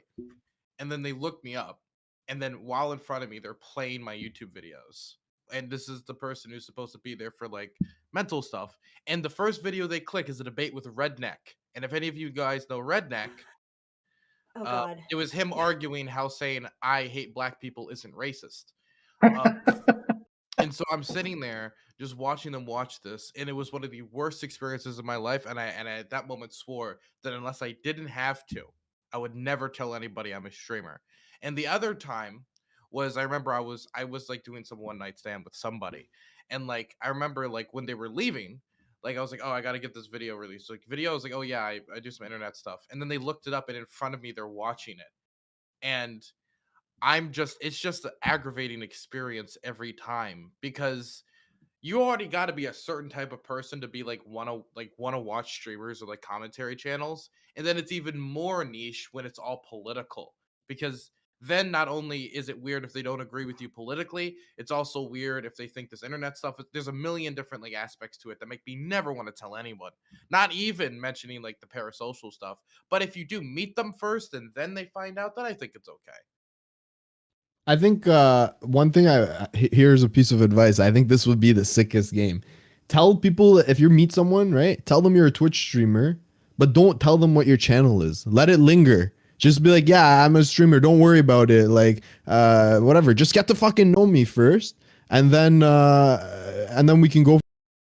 Like, that's a way sicker thing to do. Is like, just let's get to know each other first. Let me see if I like you, if you like me. Then I'll tell you what my channel is like down the line. There's no reason to rush it. Well, I guess maybe Yeah. that's just a different way to look at it, because at least some of the stuff that I've been thinking is like, I'm thinking 2022, I need to get some damn business cards, right? And then as I fucking meet people in the world, when I'm stopping having conversations, hey, you want to talk to me again? Fucking, here's my business card. You can come by and find me on my Twitch channel. I mean, how the hell else am I going to grow a fucking conservative network on this platform anyway, right? I'm going to have to hand out fucking business cards so motherfuckers I'm know talking we're about here. dating. I'm talking about dating. Are you I'm talking handing about- business cards to like potential girlfriends or something? Like, oh, here's my card. Call me. Let's Look, this is what I normalize do. that. I would love. It would just make things easier. Yeah, Chris should be like, Josie, are you a look, drug hey, dealer? Ixolo. Are you like selling crypto? Welcome to Like, the what stream. the fuck is happening here? Yeah, last night, Josie, we had the Swedish bikini team over here, me and the wife. We were having a big old time. So, That's fun. That's fun. Yeah. All right. I want to get to the second part of Yeah, my I thought little there thing. was. Yeah. Yeah. Okay. Yeah. So I also want to bring it back to the gender question as well, because like Maddie and I being, and Katarana being femme presenting people,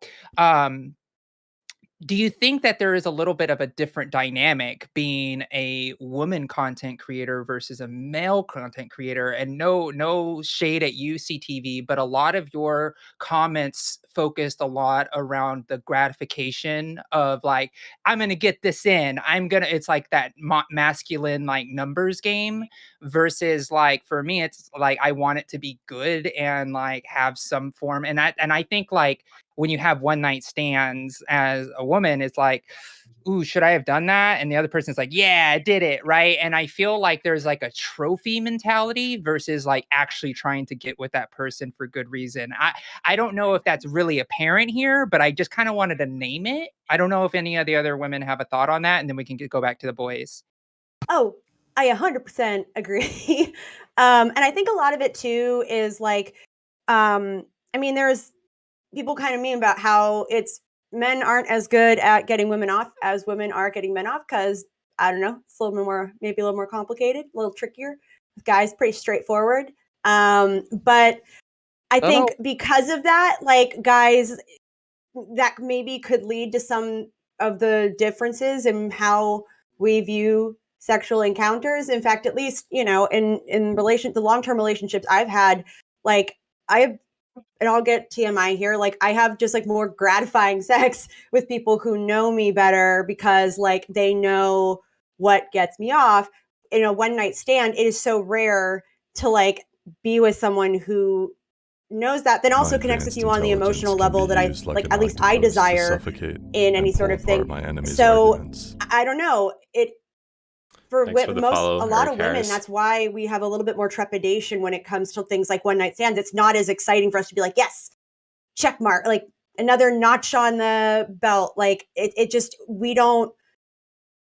And I'm generalizing. There are probably people that feel differently, but more generally, like we just don't view it like that as much because those like one night stands aren't gratifying. Also, I think, look, I think everything distills down to toxic masculinity, but that's a conversation for a different time. But I also think the notion of like dominating and being like, oh no, I like had that person, I like conquered that, whatever, is a particularly pervasive force that drives that kind of behavior. So can I ask you a question? While I agree with you about not, I'm not a fan of one night stands either. Do you think that it's kind of, on one hand, now listen, I'm not a woman creator. I don't know how difficult it is. I'm sure it is very difficult because I see a lot of cringe in chats. But I'm wondering, like, do you think that on one hand, because I know there's a big push for women to kind of own that as well, you know, like, fuck yeah, why can't women enjoy one night stands and stuff? So I wonder if in some way it's kind of, I'm sure there's some female creators who fuck around with fans and are feeling, you know, empowered by it, that they have, you know, all these choices or whatever. But like, I don't know. I don't really know which is the best to push for like everybody to not do one night stands, or for you know, or for women to also do them as well and enjoy them, and you know, we normalize it. Well, who's the person that was building those replicas from the musician? There's an example of somebody though that fucking, you know, actually, like, here's a thing that I did, like, the, you know, so like the idea there is that because, you know, there are those personalities out there, like Heem said, why not own it, right? So it's all of those things are going to come down to the type of content or the type of person that the person wants to be. If you want to do a thing, you're going to have to own your actions regardless. You can't, you know, try to dip your foot in the pool, right? And then when it becomes uncomfortable, try to jump back out. It's like, nah, your foot's already wet, motherfucker. You know what I mean? Yeah. Just I just wanted to say, because I know some people have been waiting. Dylan, have you been waiting for a while? No, I'm fine. You know, I just want to comment though. Boys rule, girls drool. I just wanted to make sure that. Okay, Sure. yeah, that was Sure. actually very insightful. I'm so happy you True. added that. Okay, So great. wise. You're so wise. I'm rethinking my position. Thank you. Then I'm gonna go to paradigm, and then I will go to name. Okay, Alava said, I'm going to just go with my original thought because my brain will literally fly off the roof. Y'all already know me. I could talk for hours.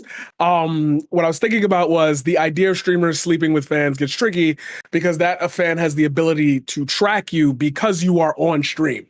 It is much different than like a musician, because the music, and I know this was said already, but like in a real world context, it is hard to track a musician like, I can get you banned from a venue if you're a vengeful fan who wants to like say, oh, this, that, and that, and whatever happened. But like for a streamer, you can swap me if I invite you to my house. Like Wait, and if CT.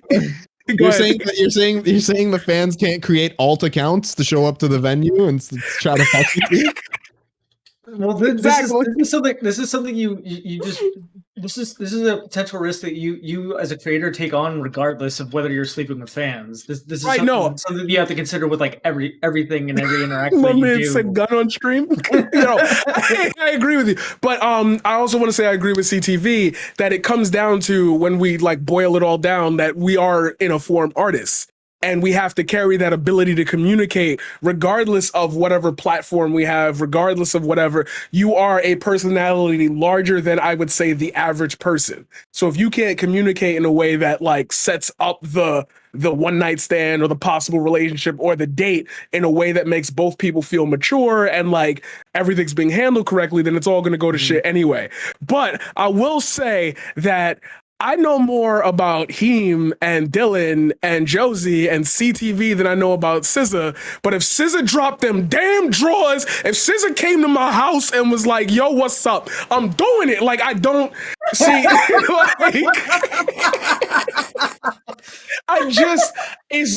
that brings me to that power dynamic. It's like content creator versus content creator paradigm. So don't sell yourself short, bro. That's true. That's true. That's a different world. Thank you. I appreciate that. But like, okay, but like power dynamics, it's like I'm willing to say that out loud. Like, damn, I would do it. But like, I know less about SZA. I only know her music. I don't know anything core about her. I feel like as streamers, we generally get personal by default. You know, it's like I'm playing a video game and like people are asking me, how am I good at this game? I'm talking about politics. What do you know about politics? What are your positions? It leads them to know more about you.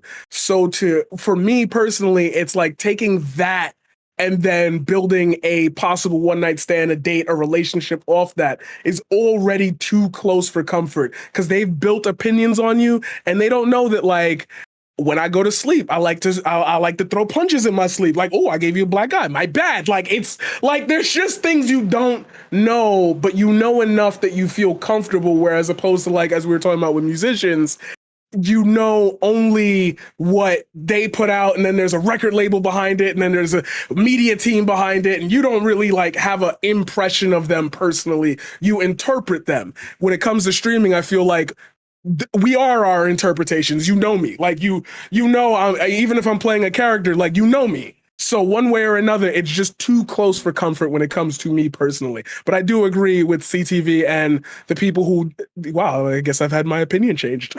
I do agree with them in the form of communication needing to be a more approachable topic that people can work through to get to a point where, okay, somebody likes me because of my stream. I can have a conversation. Let's go for a cup of coffee type of thing. You know, it's good that you're getting on board with this paradigm shift because, I mean, see, because the reality here is that Dylan pointed out earlier, right? It's different for content creators and fans versus content creators and content creators, right? So now that we know that you're on board, we're going to get you on the memo. That way you know what's going on in the rest of the room. You know Don't talk about content creators and content creators yet, because that's what the next topic is. I think it's just important to establish that power dynamics existing in a relationship isn't necessarily grounds for that relationship being unethical. It's all in how those power dynamics are preyed upon or how they affect the relationship. So I men are dumb though. So like, I'm just 100%. And I think that if we're boys are dumb. Men know how to handle business. Several people talking at the same time. Men are extremely dumb. Okay. I agree. That is why we should. It has nothing to do with men being dumb. It has nothing to do with men being dumb. It's just the nature of content creation, right? If you're saying, Leftist Owl, that people, you know, if they create a relationship with a fan and then end up getting married and having kids, I don't think people are going to say that that's like the worst thing in the world. But 99.9% of the time, these relationships end up being one night things and they move on, or they're used for a short period of time and then they're cast aside. This is more often than not what happens. So obviously, I'm going to agree with you when you say that just the power dynamic alone isn't the thing that makes it the problem. It's the way that it's used. But in most cases, when it comes to content creators and fans, it's abused. That's the problem. Okay, so we're gonna go to name, then we're gonna go to Dylan, and then we're gonna do the not closing statements, but yeah, the format I had said before. If you had come in late, you'll see what I'm doing when I do it. Okay. So name. Yeah. Okay. I just wanted to add, like going back to Josie, when you were talking about the whole like responding to CTV's like whole kind of like toxic masculinity. You're a dude. You got to fuck everything that moves. Sexual conquest. Thing. Sexual conquest. Yeah. I just wanted to respond to that because that's a fucking pet peeve of mine. Like as a male presenting person, I had internalized that as that if anyone shows any kind of attraction to me, I'm supposed to have sex with them. And it took, I had like a breakthrough sometime, like as a young adult, like, wait, if I'm not attracted to them, why should I have sex with them? I should know what I want first before engaging with someone. So I actually think it's so important that you brought that up. But I'll the subject of power dynamics, like I keep going back. I want to like try to look up some like I was saying earlier, some data on the questions, and there's a bunch of social psychology literature on it. Obviously, it doesn't take into account the parasocial dynamics. That's a very new thing. Even the most recent research papers I could find, there wasn't anything like specifically that could concern streamers. But in general, power dynamics are like material power dynamics, having fame, having power, having money, are can absolutely lead to perfectly healthy relationships. A lot of relationships, in fact, everyone knows about the gender pay gap. In most relationships, there is a material power dynamic at play, but that doesn't mean that all those relationships are necessarily imbalanced or unhealthy. Okay, and then we're gonna go to Dylan. So earlier, like, there's a lot of stuff that's like me and talked about, and I liked something earlier, if they end up getting married or something, like, who cares? Who gives a fuck? So the thing is, a lot of things people also need to realize is that due to like streaming online, when we see stuff in a very like short box of someone's life that they choose to present to us, right? And so if you're a fan or you're somebody who watches streams, you think you know that person. Do you really know that person? You see me out of 6 hours of every day. You don't see the rest of the day. You don't see me really that much on weekends. You don't see me while I'm on vacation. You don't see me when you don't lay across the other side of the bed with me and talk to me about it. You don't see the dynamics of a personal relationship with me outside of streaming, and you don't know what I'm like when I'm away from the keyboard. Away from the keyboard, like, they should like send me to the Hague. Honestly, I'm the worst. Unironically, you're gonna see me in front of a judge in 30 years for war crimes. Okay, I'm not a great person. You watch it; it's gonna happen one day. Arms smuggling. Before the lefties and the tankies clip this and put it on Twitter. Hey everyone, It's already done. Twitch.tv/Heem if this is being clipped. Amen. Amen. You can find me at Twitch. I'm at twitch.tv/Hasanabi. Okay, I am the one claiming to be a war criminal. Okay, so, but to be serious for a second, you don't see those dynamics, and so that's what I think that's different about meeting someone on a date and going and meeting them IRL is you get to see more dynamics in front of them, and you don't see this perfectly packaged version of them that's supposed to be marketable to large audiences where they have all these special effects and stuff. You don't see them across the dinner table. You get to have that in-depth conversation with them one-on-one where they answer your questions about what you want, they answer their questions about what you want. And so that's something that also gets me. That's where I see the like hardcore parasocial stuff can create a thing where you're with that person, you try to do something with that person, it becomes not nearly as rewarding as you thought it would be because you expected to meet the streamer and you ended up meeting the person.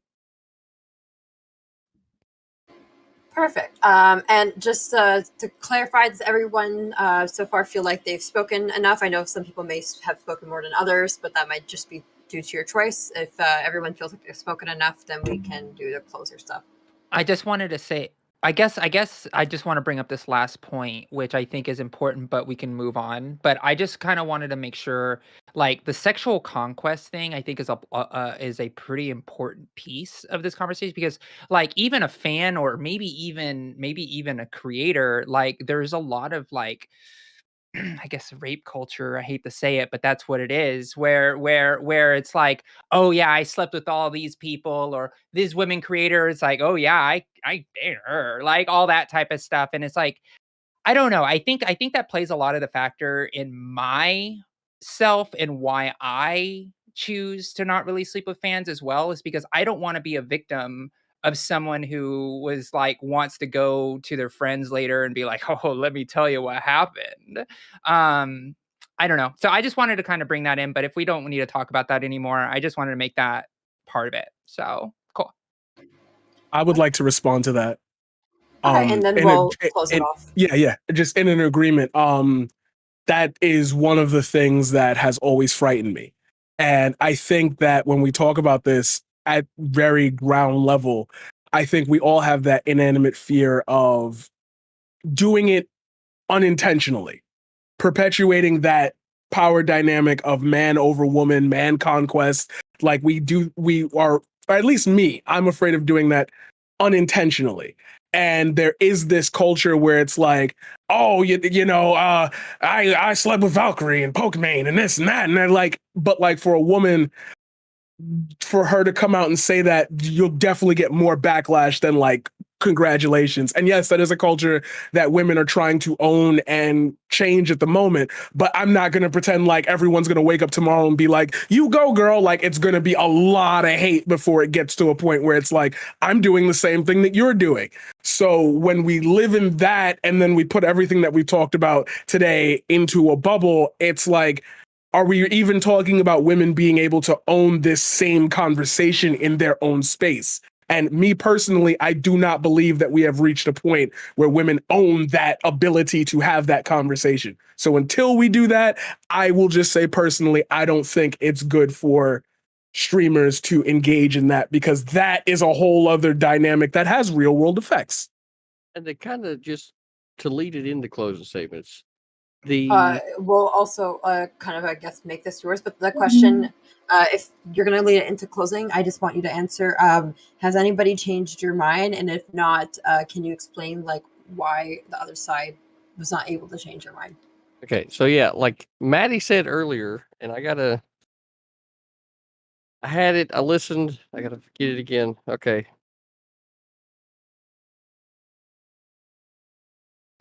Any day now, CTV. Yeah, shit, man. She said it earlier. Take your time, no worries. I know, fuck. I know it takes a while to start that fire. I can hear the logs crackling right now. Well, she said it. Oh, that's what it was. That's what it was. Here it is. All right, now, so see, Maddie said it earlier, right? See, and this is the important thing to recognize when it comes to the dynamics of these relationships, right? Is that not all penises are built the same. Okay, they all don't know what they're doing, right? So when it comes to women, right, considering the potential fan lovers, there's a whole lot of other considerations, right? Because not every man knows what the fuck he's doing. Right, bro? Why? How do you know what you're doing, bro? That's true. Mighty Believe confident me. over there. Mighty confident for reasons, right? You know why? Because women tell me, you know what the fuck you're doing. Is this part of your closing statement as to why the other side was able to convince you or not? Is because this is a CTV advertisement for fans, I guess. More than anything. The man ads is a are out. promotional machine, and don't question God. his methods. Panning He out actually business is. cards, remember? So That's right. He's trying to rake in the fans. Also, I had no from idea that's what I said, but I guess I did. all the Yeah. other communities. I mean, there's different You said it with concerns, your right? eyes, For the Maddie. man, You said it right? with your Like, eyes. My mouth said for- something. My eyes said, "No, not all penises are created equal." sure. But it's true, though. That's why the woman, she had so many different, if every penis was the same, it would have just been one statue. But, there's multiple statues, right? So, so that's the difference for, the considerations for men and women when it comes to sleeping with fans or not, right? Not everything's the same. And at the end of it, right, this is why, if you're even considering any part of this, I wouldn't recommend one night stands at all. I would definitely say that it needs to be like 3, 6 months, year. You know what I mean? Like, as you would any other friendship that maybe you decided you wanted it. But like, I wouldn't be like, oh, you've been watching me in the community for 3 months. Maybe I know your fucking screen name, right? It's like, no, that's like when we started getting to know, or you started getting to know me, and maybe I got to know you like this little bit, right? But now that we've met, now there's a whole another clock that starts over, right? And then you see what I'm saying? So it's all about levels and mitigation and being able to handle it as a mature adult, consenting.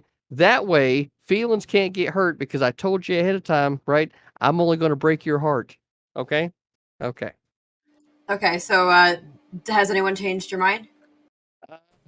I think we've all kind of came together, right? In the idea that, there's two sides to this coin and it depends on how you approach it. So I would say a changing of a mind, but I would say,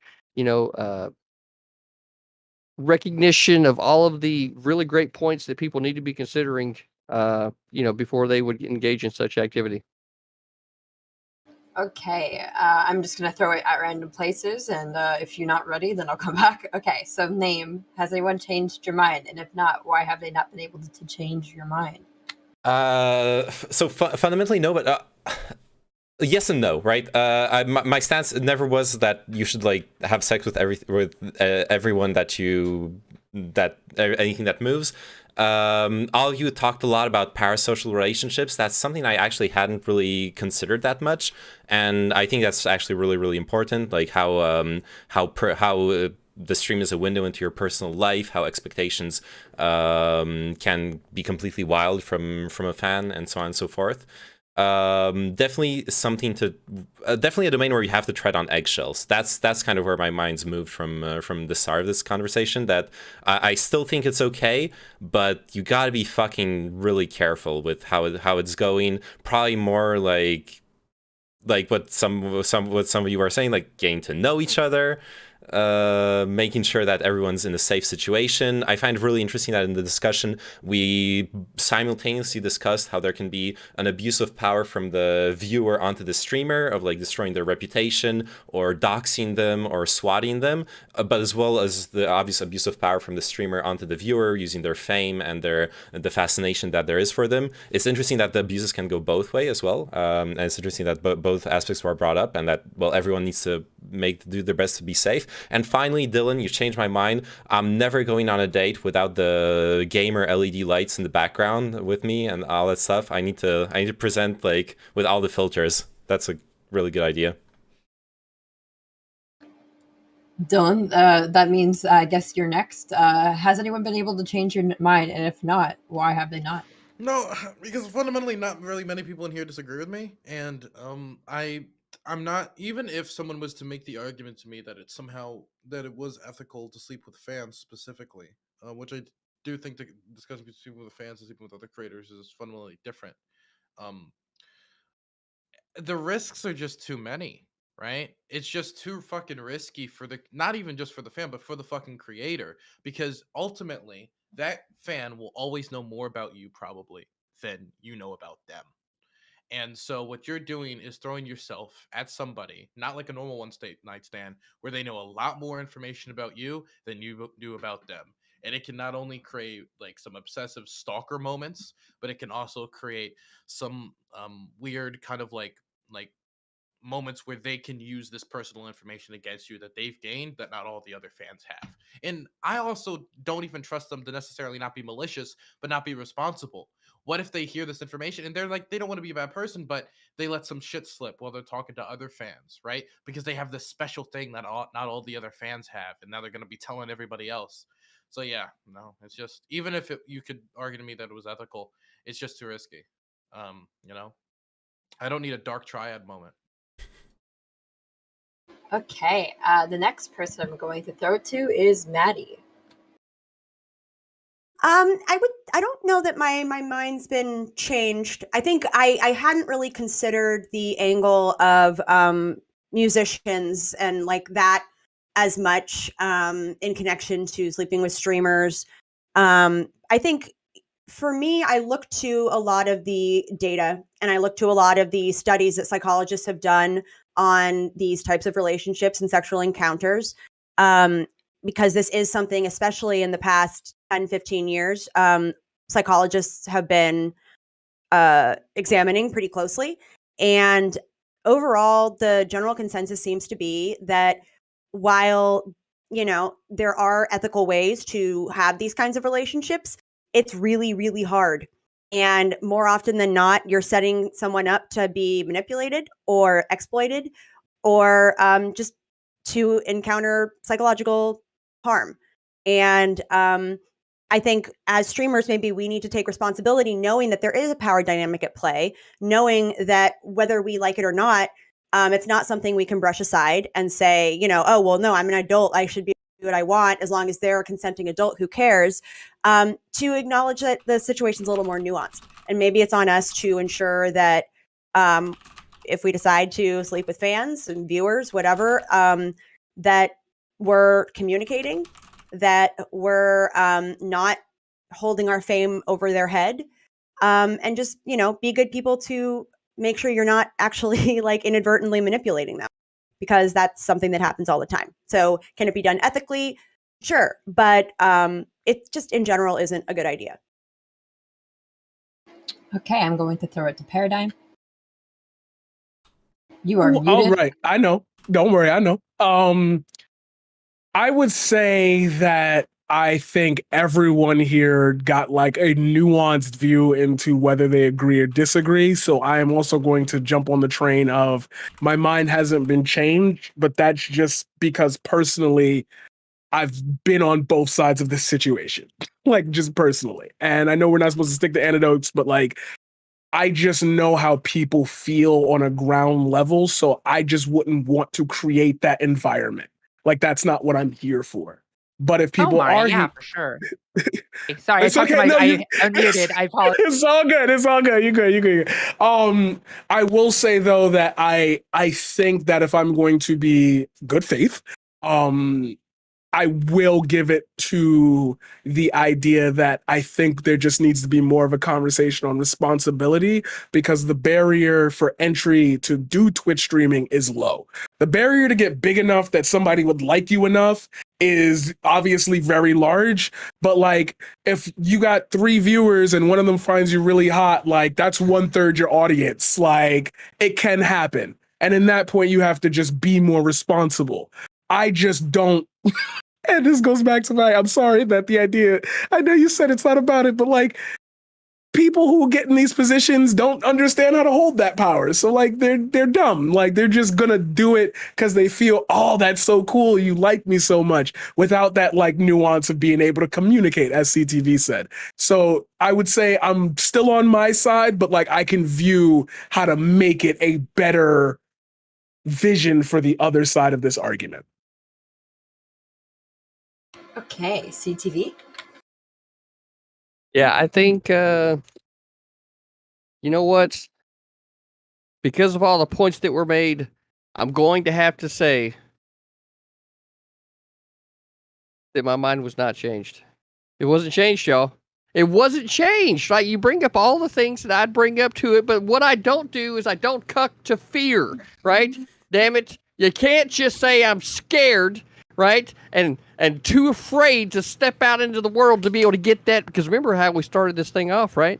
A piece of ass you didn't get is a piece of ass you didn't get. There it is. So, you know what? If you want to be scared, you ain't going to get as much ass, right? But make sure you do it responsibly, right? That's the key. So I can agree with it with what everybody said. Make sure that you're fucking doing everything that everybody else has said, right? But don't fucking be scared to approach life. Be responsible.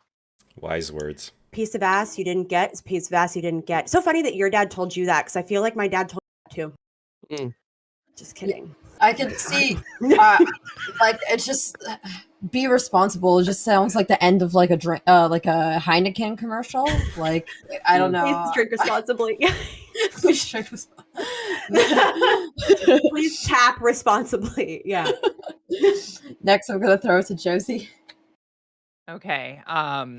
First off, fear is a good thing because if I saw a bear and it was charging me, I will use that fear to save my life and give me more longevity. So, when it comes to this type of stuff, it is a survival thing to be a little afraid, and that's actually a good thing. I don't run from that. I embrace it and see why it's happening.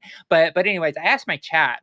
We got a decent amount of people watching, and I asked them. I was like, "What would you want to do? Like if you're a fan, not me personally, because that'd be weird. But like I said, if you watch a streamer that is, a fan, and it's interesting because some people were like, no way, the parasocial relationship's too much, or there was a lot of no's, but there were some people were like, sure, maybe, right? And a lot of the was like a caveat of like, are they a tiny streamer? Does it stream that much? Is it somebody I met beforehand?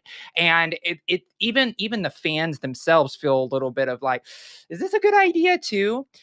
So with me, I think there's an ethical way to do a lot of things, and I think there probably is one, but I'm gonna side with my own personal comfort and a lot of people here as well. Is this just a bad idea? I just don't think it's good. And I think that let's just avoid this situation. There's plenty of fish in the sea. There's plenty of other ways you can impress people, and you can actually not try to leverage your fame on somebody who just likes your personality in that particular way. Because I think Dylan's right. Like, I am a different person off a stream. Like, we all put on the entertainment face when we come onto these things, right? We're all a very gregarious, like, Paradigm says you could talk for hours. I could talk for hours too, but usually I'm not talking about the things I'm talking about here when I'm talking to people on a date, right? So for me, it would be kind of not me. Like, it's like they're knowing somebody who is like an entertainer, a hobby, something that I do on the side versus the person inside. And then I would have to try to be like, hey, forget this person over here. Like, I'm over here. I want to meet with you and engage with you over here. And I just think it's a big hurdle and a barrier that I don't think that is worth it. And yeah, there probably is an ethical way to do it. Like, I'm sure that people have met on that type of stuff and got married and had kids, and it's a wonderful relationship. But I just don't see it as something that's worth giving it a shot, especially in this modern day and era with the internet. Just seems like a bad idea. And now I'm gonna throw it over to him. All right. I was getting triggered. I thought you were gonna forget me. Okay. I think definitely sleeping with fans is not a good idea. From both sides, they can be it can lead to a lot of negative outcomes. One thing I forgot to mention was like even from the streamers or from the content creators point of view, I think I was listening to a 50 Cent interview once where he said like that he can never like trust anybody that anybody likes him for him. All of his fans, he thinks that they like him for his fame and like and I don't even think we really got to discuss that like it's really hard to tell if you're just sleeping with a fan. It's really hard to tell if they're actually into you or if they're into you for fame or they have ulterior motives, I guess, depending on how big you are. And then the other thing I wanted to say was, yeah, I mean, it's just like there's so many. I don't think there's an issue with saying, hey, I'm a Twitch streamer or whatever, because like that's your job. But I think that you don't fucking play the game on easy mode, okay? Don't be trying to play the game on easy mode. Make it a little bit harder for yourself. Say, yeah, I'm a Twitch streamer, but I'm not going to tell you who I am. Let's go out, hang out, see if I like you, see if you like me, and then we can chat about it after. And then one last thing, I mean, like CTV, you said the thing about like the every piece of ass you don't get is a lost piece of ass or whatever. I don't like that kind of fucking culture. Like, I don't think we should be like perpetuating that into the next generation of kids and like encouraging them like to get more pieces of ass. Like, I think we should probably treat pieces of ass better than we do. But when you get the 120 that's like pieces a of thing ass, that I like to, you finally complete advocate the for and video push game. for. That's to be specific, if I can, just quickly. Nope, your time is out, sir. Sorry, you're gonna have to wait for the next. I feel like an explanation is warranted, though. Okay, I mean, I'll see. Oh, go ahead. I While wanna hear you're what he has to explaining, say. I'll see. Yeah, let's go. Explain rape culture. Yeah, so the night that my dad told me this was after I had already kind of made the decision to end up having sex on my own.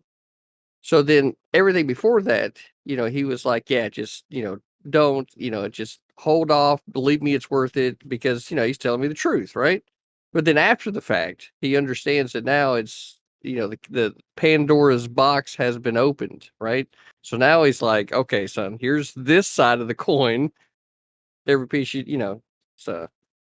Yeah. I don't know if that clears anything up for me, but okay. Well, I just need you to know that I treat all of my donkeys very nicely. Okay, great. Such a great joke. Bangers everywhere.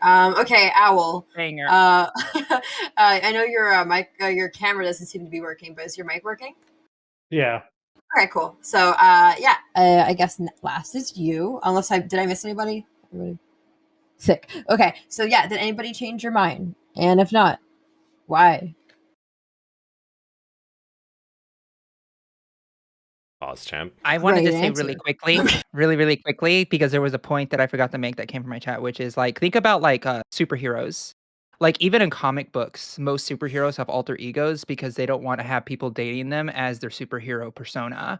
It's kind of part of the cultural dynamic of dating people. It's like, Superman doesn't want to be Superman. He wants to be Clark Kent and date Lois Lane because it wouldn't make sense for that. So I think we can also look at pulp media and culture in that same sense of like, I think societally we know that would be kind of screwed up if it's like, oh yeah, Spider-Man, like that's my boyfriend. You know what I mean? That just seems like the comic doesn't like that, right? And I think that's something important.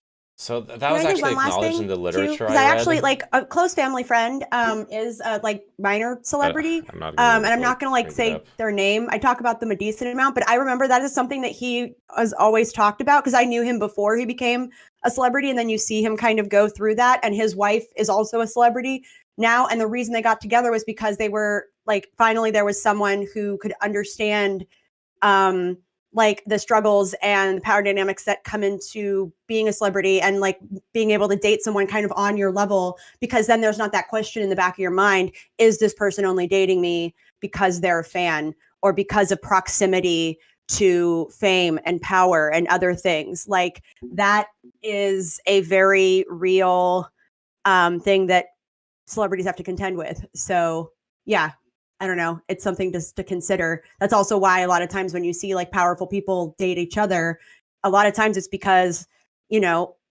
they go for someone kind of on their same tier in terms of influence, because that way they're not really questioning whether or not that person just wants to climb up the ladder or use them. Again, they might be, but it's less likely than someone who maybe is just a fan.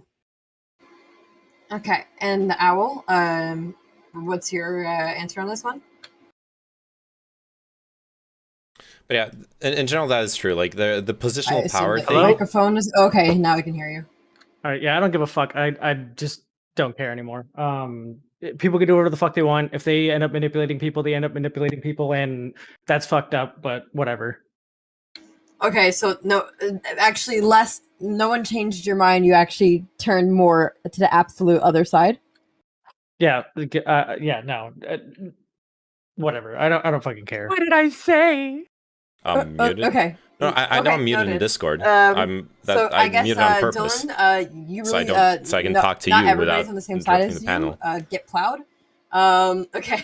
I guess I just want to make a note that I only like will end up hosting stuff on questions I actually don't know the answer to. So this is more of like me hosting this, not because I have an answer and I'm like drama farming, as much as I'm like, I keep on having arguments with people about this. Let's just have a panel and we'll have other people have arguments about it, and then I get to make up my mind.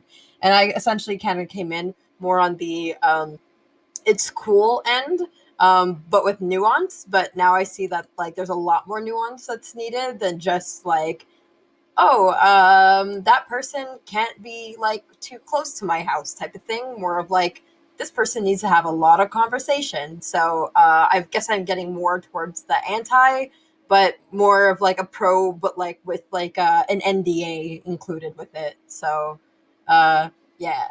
Okay, great. So Yeah, make everyone sign the NDAs next, when they show up to your question house. is going to be essentially my the plan. same, but not really, which is is it okay to sleep with smaller creators? Now, let's make it clear that I'm saying sleep, not date. Sleep, not date. Sleep. Not date. What about what? Aren't they Wait, connected I gotta- though? Sometimes. They Oh, can no. be, but it's more of like, is it okay to just They don't know strictly smash and dash? And Like, sometimes hook we up. call for another smash. Smash maybe a and bit more dash of makes the it dash. more clear. Yeah, because if you would have said just sleep, up. right? Well, sleeping is just something. Oh human my beings do. god. But smashing See, and this is- dashing, that is CTV, thank that's really you for See, that. romantic. see the logic, bro. It's the death rolls. The logic, bro. Nuance girl is where it's at. Yeah, so yeah, I like, no, you don't go out at all. No, you don't take them to dinner. No, you're not friends. Just pure insertion. Okay. And so Katarana, I guess I need a little, because it's like a really strange situation. Are we like all at TwitchCon or something, and we're just like, oh, hey, you're cute, let's go to the hotel room type of situation? Because that's what I would be weird, because we all live in Wait. different parts of the country, right? Did- So like did we not- it's like I'm gonna Well, fly over I the guess- baddies and Well, Did we I not guess have the same that one, came though? part of your clarification and nuance. You're nuanced girl, right? So fine. there you go. Got him. Fair. Okay, No, sorry. perfect. Look, I maybe you haven't been yet, What- right? But there's actually a back CTV, room do you- labeled. do you wanna- it's do you wanna labeled, go right? first? The fun room. Okay. Yeah, I'll go first. Sure. Okay, Yeah, you you wanna know go what? first? Let's You know what? talk I'm to gonna me about your set fun the room. Let's I'm go. gonna set the tone for the room. Why? Why am I gonna do this? Because there's like, I'm married. I have sex with my wife. That's what we do. Our business in the bedroom is our business. Now that the disclaimer's out of the way, right? Now that the disclaimer's out of the way, here's the fact of the matter, okay? I really feel like Thanks, as an everyone artist, clapping. like in order for me to be able to create like all of the best content out there, especially whenever I've got partners that I'm working with on a regular basis. You know, sometimes it's good to help alleviate tension in the room, right? So why would you not, right? And I mean, you know, there's other famous figures from history, right, that had no problem making use of an Oval Office, right, to relieve some tension, you know?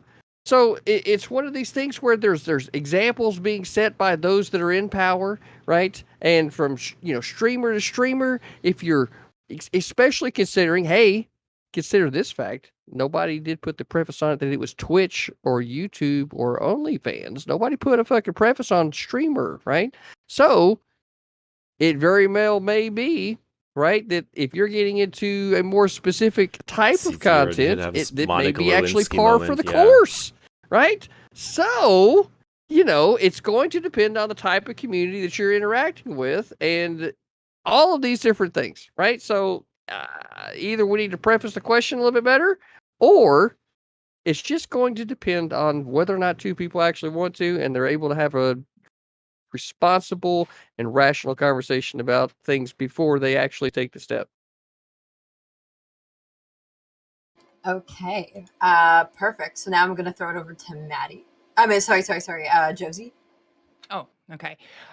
So one of the things that, you know, I think that's really, really important to note here is something that was said before. It's like powerful people with powerful people, but I'm not saying that content creators are powerful people, but they're at the same level, right? So one of the things you still have to worry about the power dynamics. Like if it's like a streamer that's like a multi-millionaire, maybe you're like too much. But like as far as overall, like it's kind of like one of those things. I think that if we're all streamers or we're all content creators at the same level, or we're all doing that game and we're at like a TwitchCon, or I'm driving through a state that I happen to know a streamer is at, and I'm just like, hey, let's have coffee, and then something leads to another. I don't think that's really a problem, because I think it's really is just streamers and people who are at the same level and have the same lived experience and understand the parasocial relationships. Also, content creators do watch other content creators, but it's not as so much as like a fan, for example. Like I'm a fan of a lot of content creators here, for example, but I watch, no offense, about 5 to 10% of your content, maybe, because I have to do my job, I have to do my streams. So I think there's a little bit less there. And if I'm really am interested in somebody, I don't really watch their content that much, because I feel like I'm cheating. Like I'm going in and I'm like learning more about that person that I'm genuinely more interested in. So I think that like just I oh, I was about to say smash and dash, but I guess that's what we're talking about. But I think it's okay, as long as everybody understands. It's like, hey, this is cool. This is us. Like, we're not gonna. You still have to take precautions, obviously, if you're like dating a particular type of content creator that like farms off of that stuff. But outside of that, I think having a drink at the bar at a TwitchCon is completely okay, and then going to a hotel room maybe. Don't y'all get ideas, okay? Like, I'm just saying. All I know, look, if there's somebody at this party that I want to be drinking with, it's Josie, right? It's Obviously. true. I am. Obviously. What do you think I did at Future for your fest? I'm really fun. I am fun. She's fun. Yeah. Okay. Dylan, how do you feel about this idea? And also, can you make it like, no, smaller creators, and can you make it clear whether or not you're pro or against? I'm for it, but only if they're hot. But Oh, okay.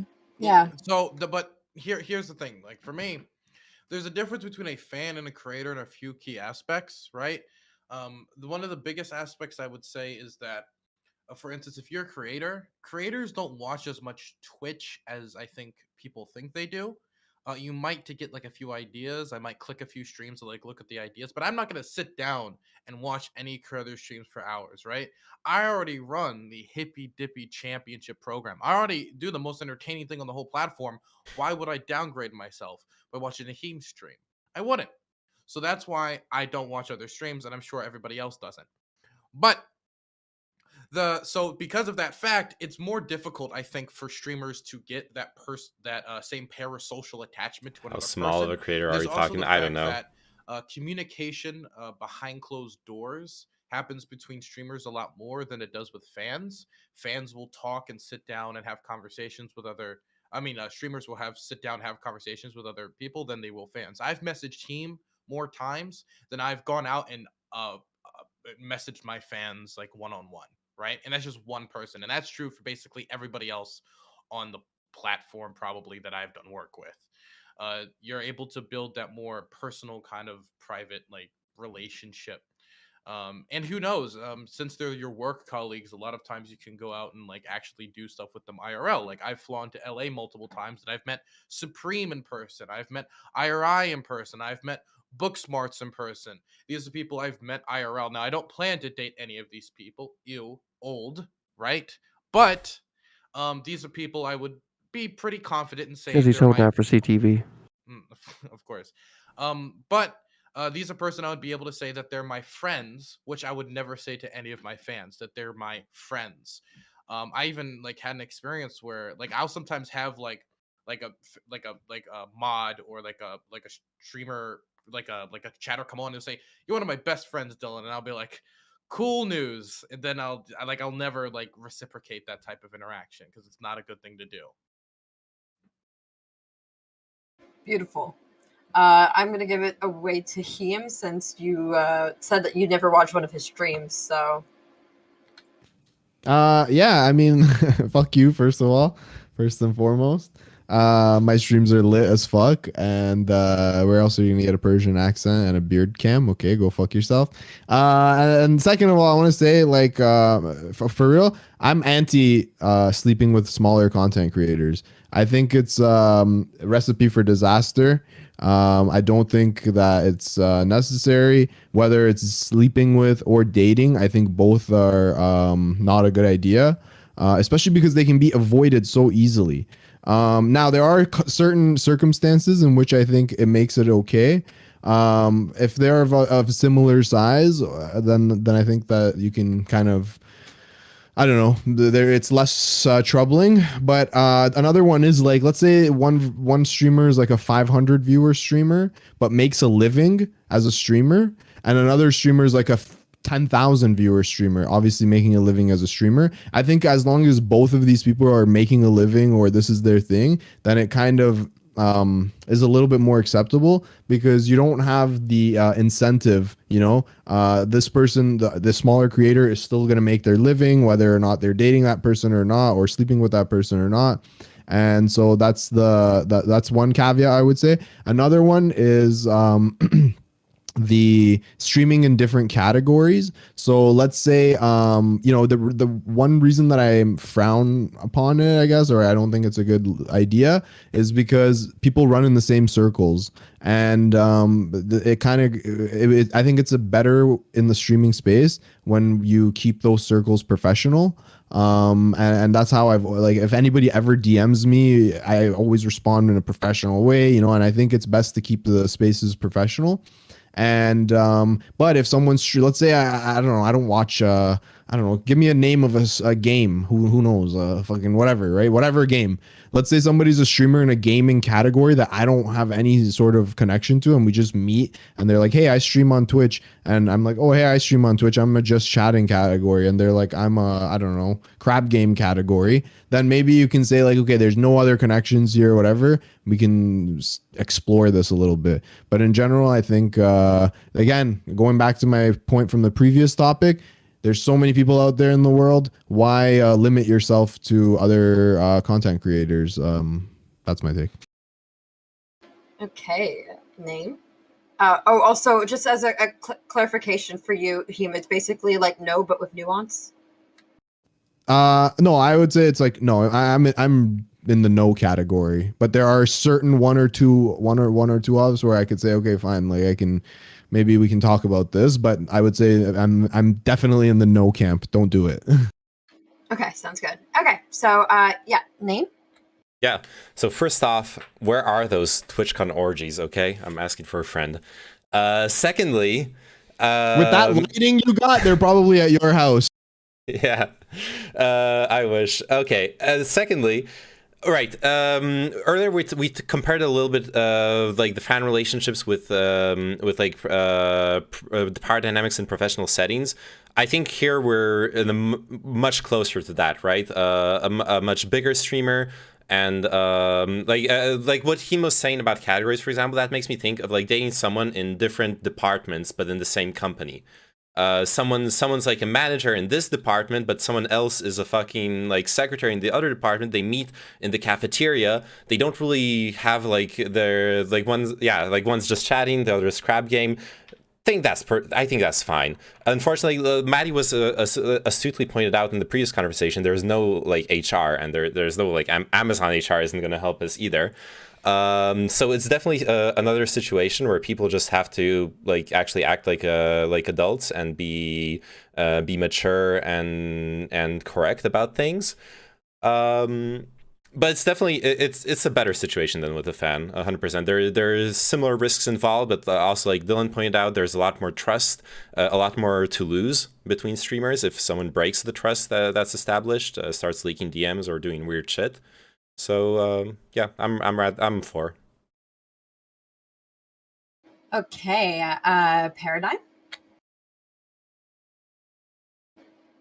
Copy. I'ma just say Trisha Paytas exists. Like at some point, for streamers, your audience is a live audience and not a YouTube audience catching up on what you put out. Like you're there, and if somebody stun locks you into saying something about somebody, it causes a lot more problems because then it enters the industrial clip complex, and people take it out of context. And shit, that's I true. feel like for streamers, the fact that you interact with the people who will care most about you, like I can ignore YouTube comments. I could do that, but it's really hard to ignore chat. So the dynamic between large streamers and small streamers is to the point where like they might say, like, you ever like for the ladies, like I say men do this a different way, so I'm saying for the ladies, like you ever see one of your girlfriends break up with a dude on like, and like the Instagram go wild and like the Twitter go wild and like the Facebook, like, and it be just trash, and then you see all their friends comment like he was trash anyway, I never liked him. Like, can you imagine 40,000 people for a large streamer and like maybe 10% of them go to that person's link while they're streaming, sitting there crying about it? Like, I'm a no, because that just, there's so many weapons that you have at your disposal as a large streamer, especially with revenue. People feed off that drama. Yeah, I'll throw 20 subs and maybe you should just keep talking about it. Like, or like it's just painful. I feel like you just can't win unless y'all get married. Like you can't. No, I should say this: you can't win unless you get married. His dick game good, or his shit was fire. Like one way, or you gotta be. Yeah, CTV wins at that again. Damn it! Damn it! I hate it here. That's my point. Okay, CTV stun locking everyone permanently. Sick. Now I'm gonna throw it over to Maddie. Sorry. Damn it, CTV. Anyways. Whew, yeah. So in general, I do tend to think, there's still a question of unhealthy power dynamics when it comes to like a really big streamer sleeping with smaller streamers, especially if they are both like politics streamers or both, a certain type where they run in the same circles, or maybe that smaller streamer really looks up to that bigger streamer and I don't know, maybe thinks that by getting closer to them, potentially like, oh, then that will lead to maybe like me growing my stream, whatever, getting help. And I don't know, it feels still pretty potentially exploitative and problematic. But again, like the difference here, and I think like Dylan touched on this, Josie touched on this, is that when you are streamers and you actually meet in real life and you build relationships outside of just like, where we engage with chat or the way we engage with people who watch our stream regularly, you can establish these sort of more normalized, regular friendships. and build on those relationships, and then maybe that leads to something. Or like at TwitchCon, I'm sure there's going to be, I can't wait to TwitchCon this year because I'm sure there's going to be lots of stories that come out of it. Lots of fodder for all the drama streamers to go nuts with. But I think people still recognize, again, like there is still a power imbalance at play. And if you are the larger streamer, that should be something that you take into consideration. And that should be the lens through which you view those types of engagements to ensure that you're not going to like potentially cause harm to someone inadvertently. Because I don't think, the harm that's caused, I don't think it's intentional ever, but this is just the type of thing you have to consider. So for me, I would say no with nuance. Okay, and last of all, Owl, are you still in here? Like, do you have an answer for this one? Yeah, I'm staying consistent with my other answer. I think generally it's okay. It's all right. You just need to consider the power imbalances and how they affect the relationship or whatever you're doing with said small content creator. I don't think there's necessarily anything inherently wrong with it. You just have to approach it in the right way. Okay, sounds good. Now, does anybody from any of the sides want to respond to anyone directly? Yeah, I mean, I just want to say, like, I think one thing that Maddie was kind of getting at with the TwitchCon and stuff is that, like, one reason why I don't advocate for it is because it can get messy in public. And that's, I think, like, let's say I listen, I have a fiance, okay? No one's ever seen her. I've never posted a picture of her. I've never and I like to keep that part of it off stream because, like, I don't know, I feel like there's something to that. Like, and what happens in these kind of relationships or sleeping with, if it doesn't work out, is that it becomes really messy. You get communities going at each other, and and then especially if there's a difference in size, it can become even more harmful because you can have a bigger community that brigades a smaller community or whatever, and they're not meaning to. It's just like that's their parasocial relationship with their streamer, and their streamer had a bad sexual encounter with some other streamer, so they're going at it. I think that's a big part of why it's bad too, because it's messy in public. Okay. Yeah, I think it's. Yeah, no one's actually engaged. Like, yeah, I think I'm going to end up having to go back to what I said before. Have, like, right, I'm going to have this conversation. I'm going to tell you, look, you're going to fall in love with me. Okay, it's going to happen. Get your mind right, because when I get done, right, you're going to know who was there, right, and who owns that shit. Moving on, right. So I don't know what to tell you. CTV is like Twitch Hugh Hefner out here. So I don't know what to tell you, right? I'm telling you ahead of time, you're going to have to get your mental faculties in order moving on, because the reality of the situation is, right, is that one, there's not going to be any video evidence, right? This is going to be, it happened off over here, away from everything, right? We had our time over video here. Evidence. It was not for content creation purposes, X, Y, Z, right? So, you can say, oh, well, CTV was fucking blah, blah, blah, right? It's like, okay, well, that's all great. Where's your evidence, right? I'm telling you ahead of time, that's how we're setting the situation up, and you have to be okay with going into that situation. There's no other way to go into that situation. So it's where you have that responsible conversation ahead of time. That way you can avoid all of the other drama, because it's like, get his Sonic? I don't know. You that's a good ahead question. of time, you were going to fall in love with me. There's no escaping that. Okay, so you got to be able to handle it like an adult. So I don't know.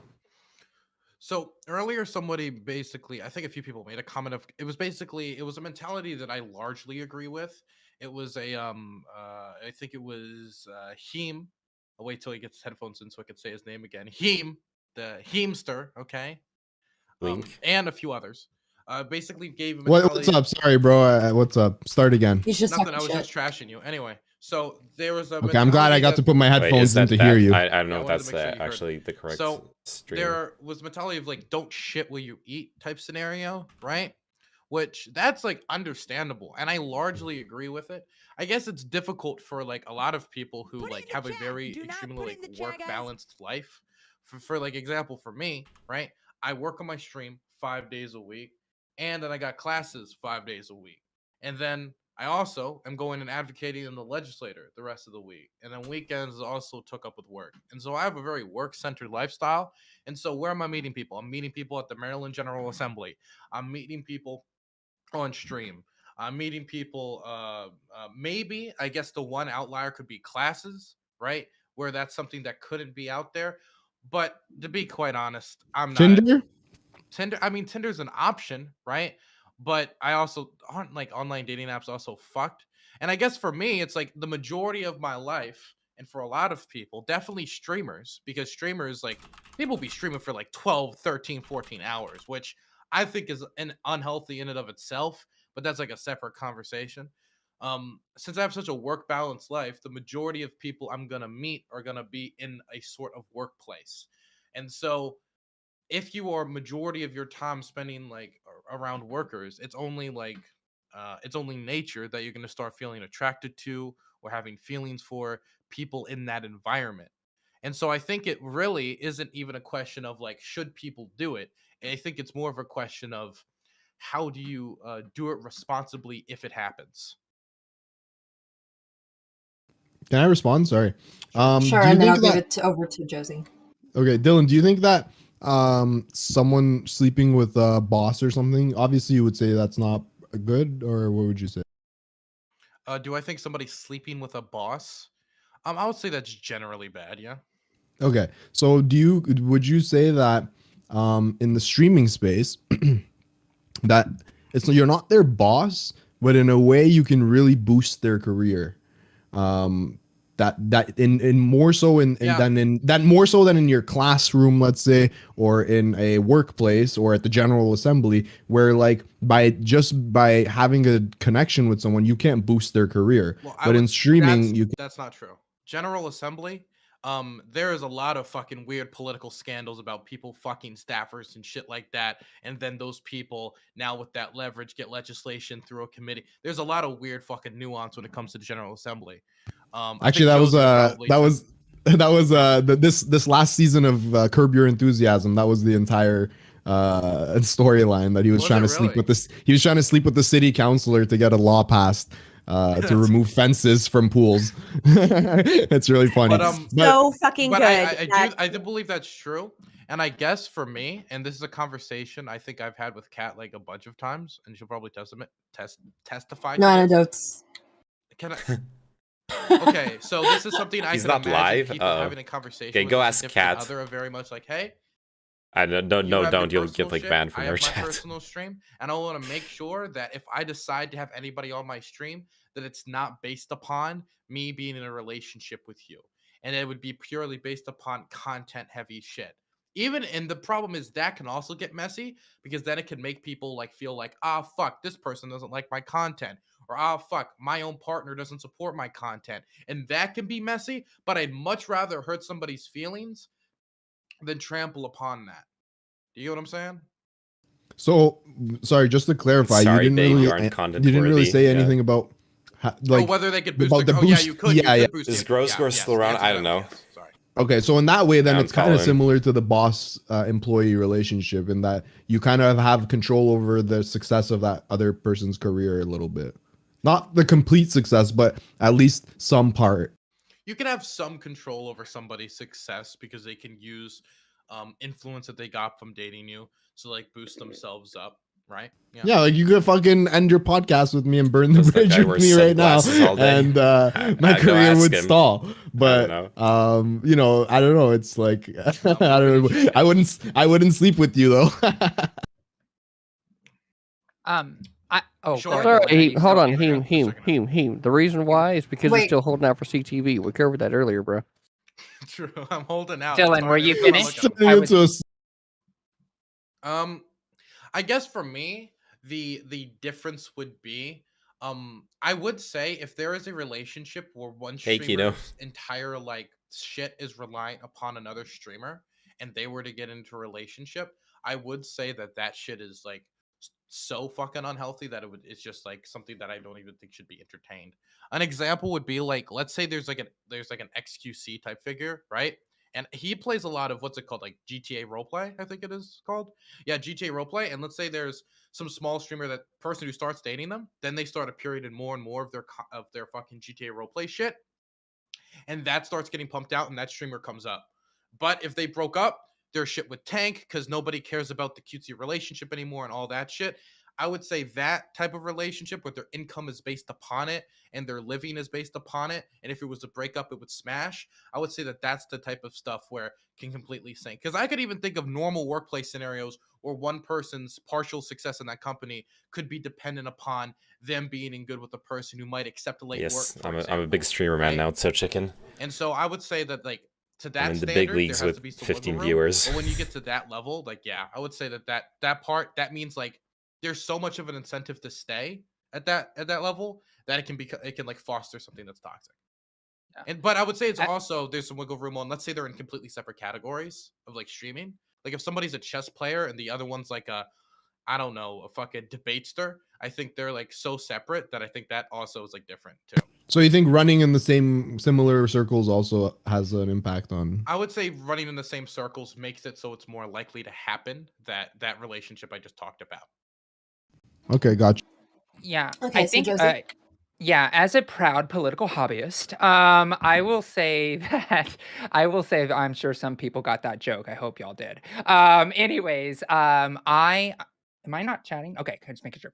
Okay, so I want to say that Dylan, you've brought in a little bit of nuance that I really wasn't thinking about versus like Twitch is not my career. Twitch is something that I do for fun. It's something that I hang out with my community, but my day job is something completely different, completely divorced from Twitch 100%. And I was a public figure for about 10 years before I was on Twitch. And so I've had to deal with like the power dynamics of like, oh wait, are you like a voter, a constituent, or is this person trying to get a job with me? So all of those things do exist, and I totally understand what you mean. So when I think about like when I think about these things, I think that like power dynamics, like Keem said, is like that's really, really important. And for me, for example, if I was, let's say, I'm going to throw this out there. If I hooked up with a Twitch political person, let's say at TwitchCon, right? Because whatever, right? Let's say I did that. For me, it doesn't really have that much of an impact if the person's a partner or not. It doesn't make much of a difference if the person is making a large living on this for the most part, because it doesn't really affect my professional life in any way. So for me, I don't see it as a workplace. Now, if it was somebody who is like working for the stream and they were like, doing all kinds of work for the stream, I think that is where things start blurring, because that's no longer streamer to streamer. That's like worker to management stuff. But yeah, I find it very interesting that that's the way you see it when you look at the dynamics of like, this is my livelihood and I can't affect my livelihood. That makes a lot of sense. And I can understand why a streamer who focuses on their livelihood would be much more, trepidatious about dating somebody in this sphere, because there's also coercion on the other side. Like the small streamer says, if you don't do this for me, I'm gonna, there's also that protection on that side. And then obviously the parasocial relationship of like boosting somebody, because I wouldn't feel comfortable if I was at TwitchCon or something, and then all of a sudden somebody's like, oh yeah, thanks for that. I'm gonna boost you. I'm gonna like talk about you all the time. I'm just like, that's not what I want. Like, and that's kind of one of those things I think is also very important. So I guess from the position that I sit as a content creator, as a streamer, it doesn't matter. But I completely understand from Heem and Dylan, people who do this for a living, and make their living off of this, would be much more trepidatious and have a stronger impact on why not to. Josie, can I ask you, do you think that most people who do this, even as a hobby, would be cool with doing this as a career? Like, they wish they could do this as a career? Not everybody, not me. Okay, not everybody, but do you think that most people that stream that, are doing it as a hobby wish they could do it as a career? Because I don't think think that, you- like, You could probably just ask around the room, and that would be able to give Yeah. like a bit of a sample size. I mean, I know that Dylan already does it as a I don't know. career, I mean, but it's such a small sample size that I don't think it really matters. I was just wondering because, in my opinion, I think that like even the potential of having your career boosted from that hobby level to a level that you could consider it as a career, that in itself is enough Can I of ask you a like question? incentive. Yeah, what's up? Let's say your fiance started streaming and then they wanted it to be a career and they wanted to stream in Twitch politics just like you. Would that become an ethical problem for you? No, because we were, I don't know, that maybe I'd have to think about it, but I think because we already have been together for 8 years, that it would be a little bit, I don't know, like I would You guys hope hold that just that there's more to it, you know? It is definitely complicated. Well, do you guys hold the same political ideology too? I think that might would come into it. Yeah, wouldn't the fact that your fiance is a Trump supporter come back to bite you? PPC supporter in Canada. Oh yeah, sorry. okay. I'm gonna give it over to Paradigm. It's funny because like I had said When your fiance makes shit when arguments. after I made my opening argument, I guess, what Heem had said about the idea of careers. I feel like we also have to remember that larger streamers have larger connections that are outside of the Twitch realm, like sponsorships. Movers Like and shakers. yeah. See, y'all good with this. I'm gonna learn. Don't worry, I'm gonna get there. I feel like we have to remember that their pull is a lot more than just viewership. Because when drama starts up, like when we, for the sake of even the argument, like Hassan was at his biggest during January 6th. Like once the drama subsides, who really stays behind in the thread lines? And when it comes to personal drama and interpersonal relationships, when you have to be on screen live reacting, it's a lot harder to ignore the downfalls of why people are watching you, and it can transform you mentally into somebody who's very you might be unstable to the point of not being able to deal with always having a section of your content be around this situation that you gave up on. You might be one of the people who can move on from things in a certain way, and like they always bring it back up. Like I feel larger creators just have that air around them when it comes to streaming because everybody's paying attention to their moves. It's rarely a crossover from Twitch to YouTube. It's more YouTube to Twitch. So like everybody's waiting for you to talk about it. Why aren't you bringing this up? Why aren't you? And it throws you what Heem? What? Well, sorry, bro. I just wanted to say that, like, also the chats get like emotionally attached into the drama as well. You know, it's hard to just leave it in the private. It never is left in the private when these kind of dynamics are at play. It always comes into the public, and it's always a thing that then becomes like a thing for the chat. You know, like even if the streamer's not talking about it and they're like furiously typing DMs, the chat's like licking that up, you know, and like loving every moment of that. And I think that's just like, I don't know, it's like bad for everyone. It's bad for the chatters. It's bad for the streamers involved. It's bad for everyone to be kind of like I don't know. I don't know. I just want to add before I finish. I didn't mean that aggressively. You caught me in the breath, and I was like, "What?" Sorry. So I saw your face. Like my fucking dad and shit when I try to interrupt him at the dinner table. What? Okay, Maddie. Yeah, I don't know Yeah, enough about I the mean, Soda Poppin and Leah these to things are comment on their so relationship. tricky, and I mean, to answer the question of would I do this full time if I could, like if I were able to build up the audience base where this would be a viable primary means of income for me, I'd say no, only because the amount of time I'd need to dedicate to streaming to maintain that kind of audience and to continue to push out content that's engaging and high quality enough. No, that's not. You're putting way too many caveats on it. If I told you could stream No, 5 I hours a wouldn't. week, if I told you you could stream 5 hours a week, have the viewership required, all you have to do is react to MasterChef, okay? And that's all you need to do. You wouldn't. That's what I'm asking you to consider, not like the hard work that goes into growing the community. I challenge you to name one person who has to stream 5 hours a week who is making enough to survive. Like, I live in San Francisco. So, like, who's streaming 5 hours a week that's able to pay rent, pay the phone bill, pay for their car, pay for Wait, what do you mean? insurance? I'm talking about like people that are getting like 20,000 viewers. They don't need. They're But making they stream millions of longer than dollars. 5 hours Yeah. a week. Yeah, Glenn but You Stevens can't, you can't just actually has ignore the hard content on work his part stream, of being though. a partner on Twitch. He's Like, like a Yeah. that is hard work. Ask world Dylan. record. Well, what I'm well, to go Breaking back to what I was saying originally Super was Mario that because player. it's such hard work, the fact that there's a potential that you could get a boost from a larger creator by sleeping with them is what makes it a problematic situation, because it is a lot of hard work to build a stream. I agree. So that's why I think that, like, and when you're saying, yeah, I think that like Ludwig, who's making over $1 million a month, he could stream probably 5 hours a week or 10 hours a week or something very light and still make a living to live in San Francisco in a modest way. Right. Would but he in lose order his for him to partnership get for but that? here but in order for him to get to that point where he is now able to have those, it's because he had such a Of rigorous, like, he has course, sure, built that yes. out. So that's what I mean. Like, I'm not blind. I can't view this in a vacuum where it's like, oh, well, if I snap my fingers and all I had to do was, stream 5 hours because I have the audience that like Ludwig would have, and then that would make me all the money I'd ever want. Like, yeah, I think you'd be hard pressed to find someone who wouldn't take that deal. But I also acknowledge that in order to get to that point where Yeah, that of would be course, an option yeah. available to me, and that's just simply, and for some people, this is something they're willing to do all the time, and I think that's great. I watch them. I'm a fan of those people. But for me personally, it's just, I see this more as an extension of the work I do professionally with political organizing and activism and like working with different campaigns. So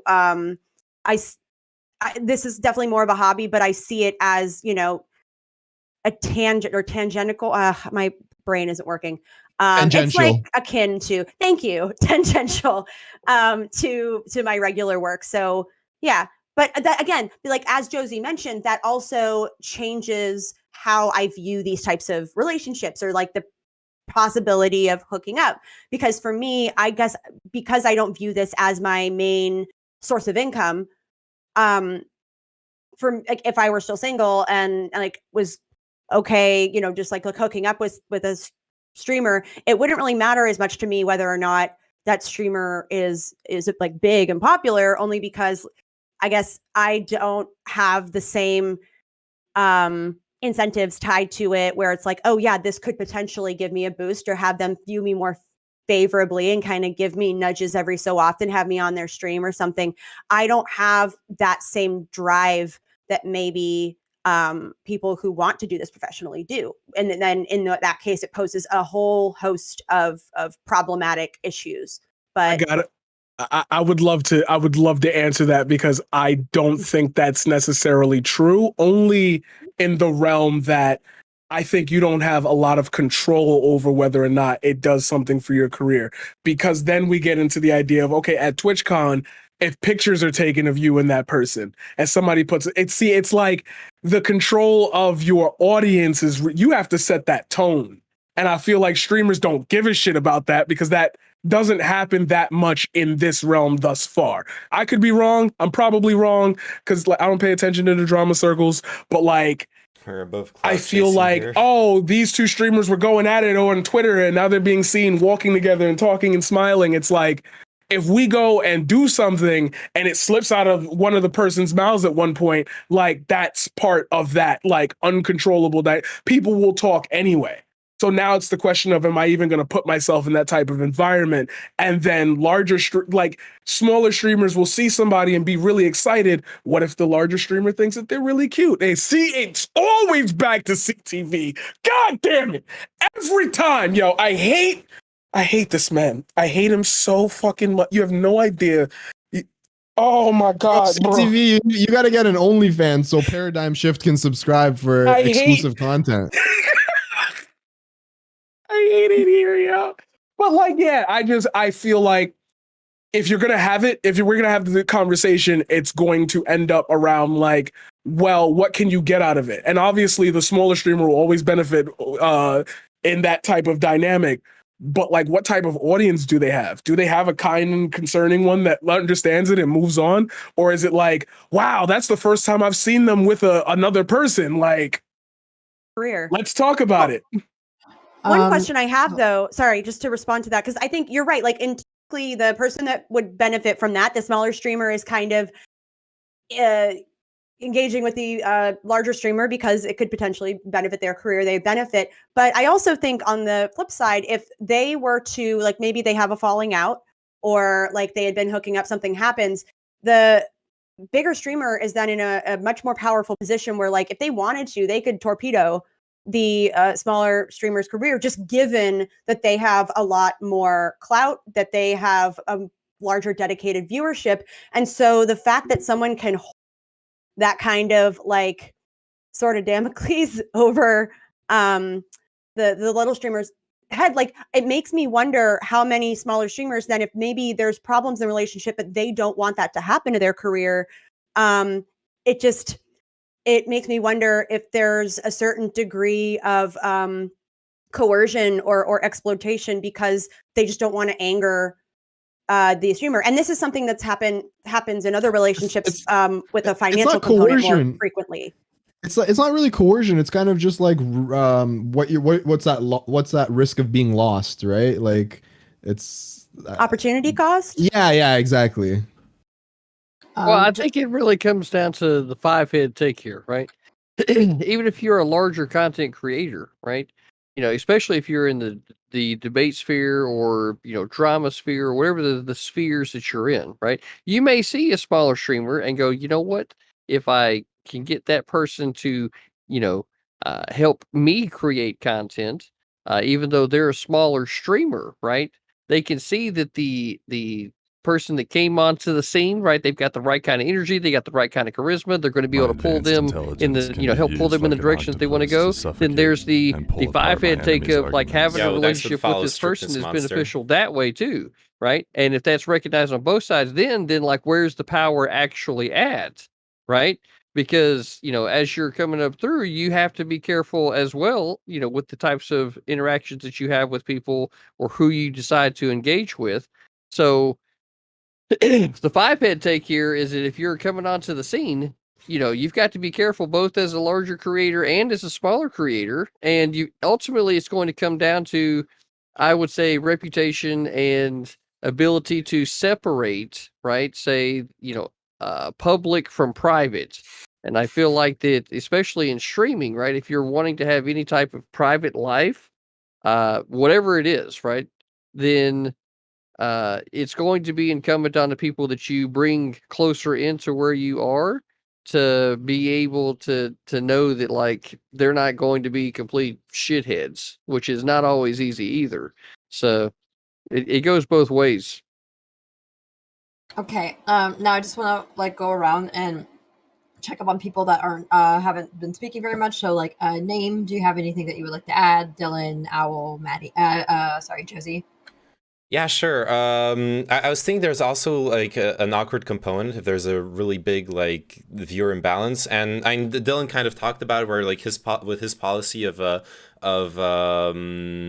not being there to like boost his partner's viewership, or where like if you are in the shoes of that really successful content creator, you can't help but wonder, is that person actually attracted to me, to like who I am, what I do, what I'm about, or are they just here for clout?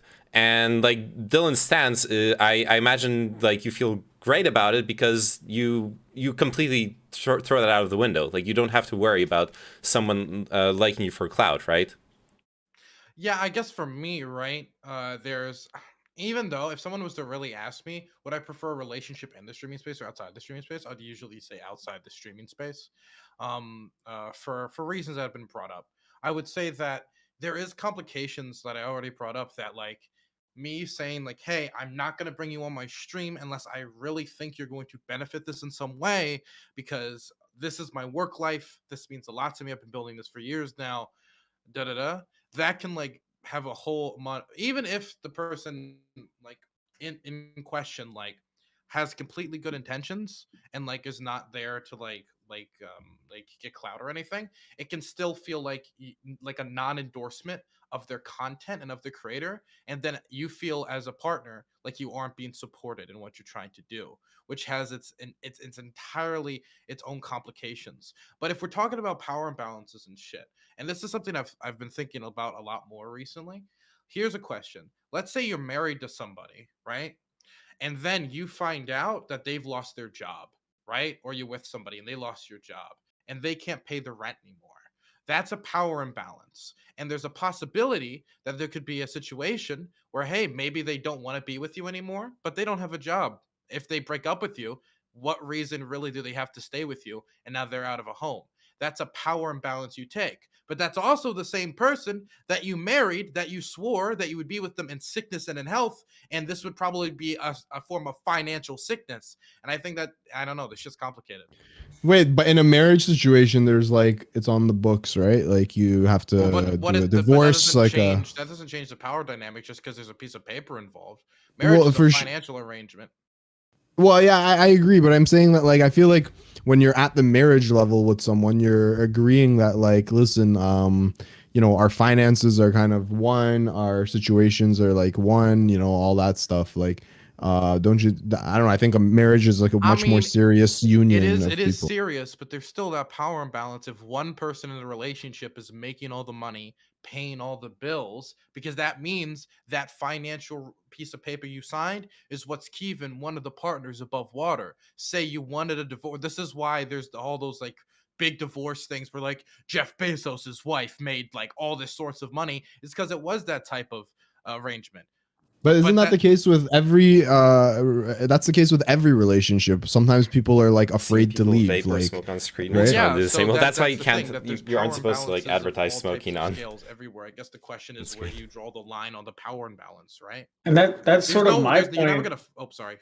That's sort of my point, is that these power imbalances exist through like, you know, common relationships. It's just important to acknowledge them and keep them in mind when interacting with people. As I said before, I don't think it's inherently wrong.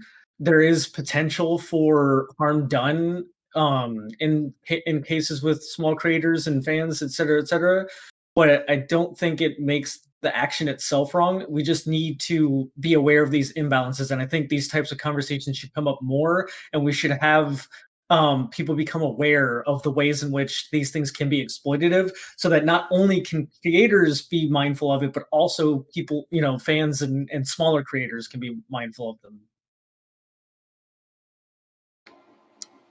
Okay, I'm Josie. And also just give me a moment. I'm gonna grab some water and try not to kill each other in 5 seconds. I'm doing that. Okay, sounds fine. Thank you. So I guess zooming out, the original question was just about like, you know, slam and dash type of situation, right? And it's really interesting that we almost all unilaterally kind of brought it into a relationship dynamic, which I do find it very interesting because I don't know. It's like for me, I understand like all of the dangers and fear of a large creator, and I guess my position has changed a slight bit. For me personally, because I really am just a person like that really doesn't. I love doing this. Don't get me wrong. People keep following and subscribing, but I do this for fun and excitement. And you know, one of my favorite parts about Twitch and what I like about Twitch, since it's not the money that I'm here for, is this community that we're all a part of right now as we speak. And I really enjoy that, like that camaraderie, that friendship, that situation, and like, oh, you have a liked point of view of what my life experience is by you being a, you know, streamer or whatever. And so for me, when I look at it, I definitely look at it as, oh, I'm here to have fun. I'm here to meet new people, have a good time, all that type of stuff. While I completely understand people who devote as much time as you do, Dylan, and I know Heem, you've been getting on more as well, and CTV, I know you do a lot of streaming as well. I don't know so much about any other folks as much. I'm so sorry. I know that I need to know more. I apologize and talk about how much I love the community, and I'm not 100% on everybody's stream schedule. I'm sorry. But I do believe that there are points where a streamer like myself or even Maddie, even though Maddie is about to get married and stuff, but has a lower stake at the game. It's very low stakes for us to go and just meet somebody and be like, oh yeah, let's do the thing, and then walk away happier people. So for me, it's like I think there is a two-track road that we need to look at, and I think Leftist Owl, you're right about the nuances, and I think that when we do have these conversations, maybe when we're sitting and chatting before the deed may happen, you'd be like, all right, how do you feel about this? What's cool about this? Is there going to get to be awkward? Is there going to be like when I walk out of this room, are you going to expect something? Like I think those I conversations actually are don't very know most important of the because people on people this take panel. this different levels of seriousness, and I think that needs to be evaluated before you jump in the bed with anybody. It's like, how serious is this going to be for that person, or is this just a one night to remember because we're all part of a community and it was just a fun time because we're humans. So I don't know. I guess I did shift a little more than, yeah, it's fine for you, and it depends if you want to or not, and I completely understand dynamics. Yeah, I I just understand people not wanting to engage in it. I definitely don't begrudge anyone that's just like hard limit, no fans or smaller creators. I just want to say, like, similar to CTV, what I always have to consider is that when anyone meets me in real life, they're going to fall in love with me. It's a burden I have to carry, and it just complicates things. And I leave behind me a trail of broken hearts, and that weighs heavily on me. And I guess I keep I them in just want to say that jars. I'm a victim. Yeah, I keep them in I jars. just, It's I just much, want to much say that cleaner. I'm a victim. So I'm gonna give it away to CTV, and if anybody else would like to speak before we end these topics, so yeah, just raise your hand so I can make sure I let you say a couple last things. Otherwise, I'm gonna go around. Okay, so CTV. Yeah, you got to have those conversations ahead of time if you're going to be doing a thing. And you've got to take time to, get to know a person to know, at the end of the thing, right? Or the night or whatever it is, that it's going to be like, it's going to be in this nice, neat little box, right? We don't really talk about it, if we're like in a private setting, we can make jokes between each other, yada, yada, yada. But in reality, if you're in a public space and you're expecting to especially I would think with things that are of a bedroom nature, right? That's, kissing and telling, right? Is, something that's looked down upon, or I think should be, right?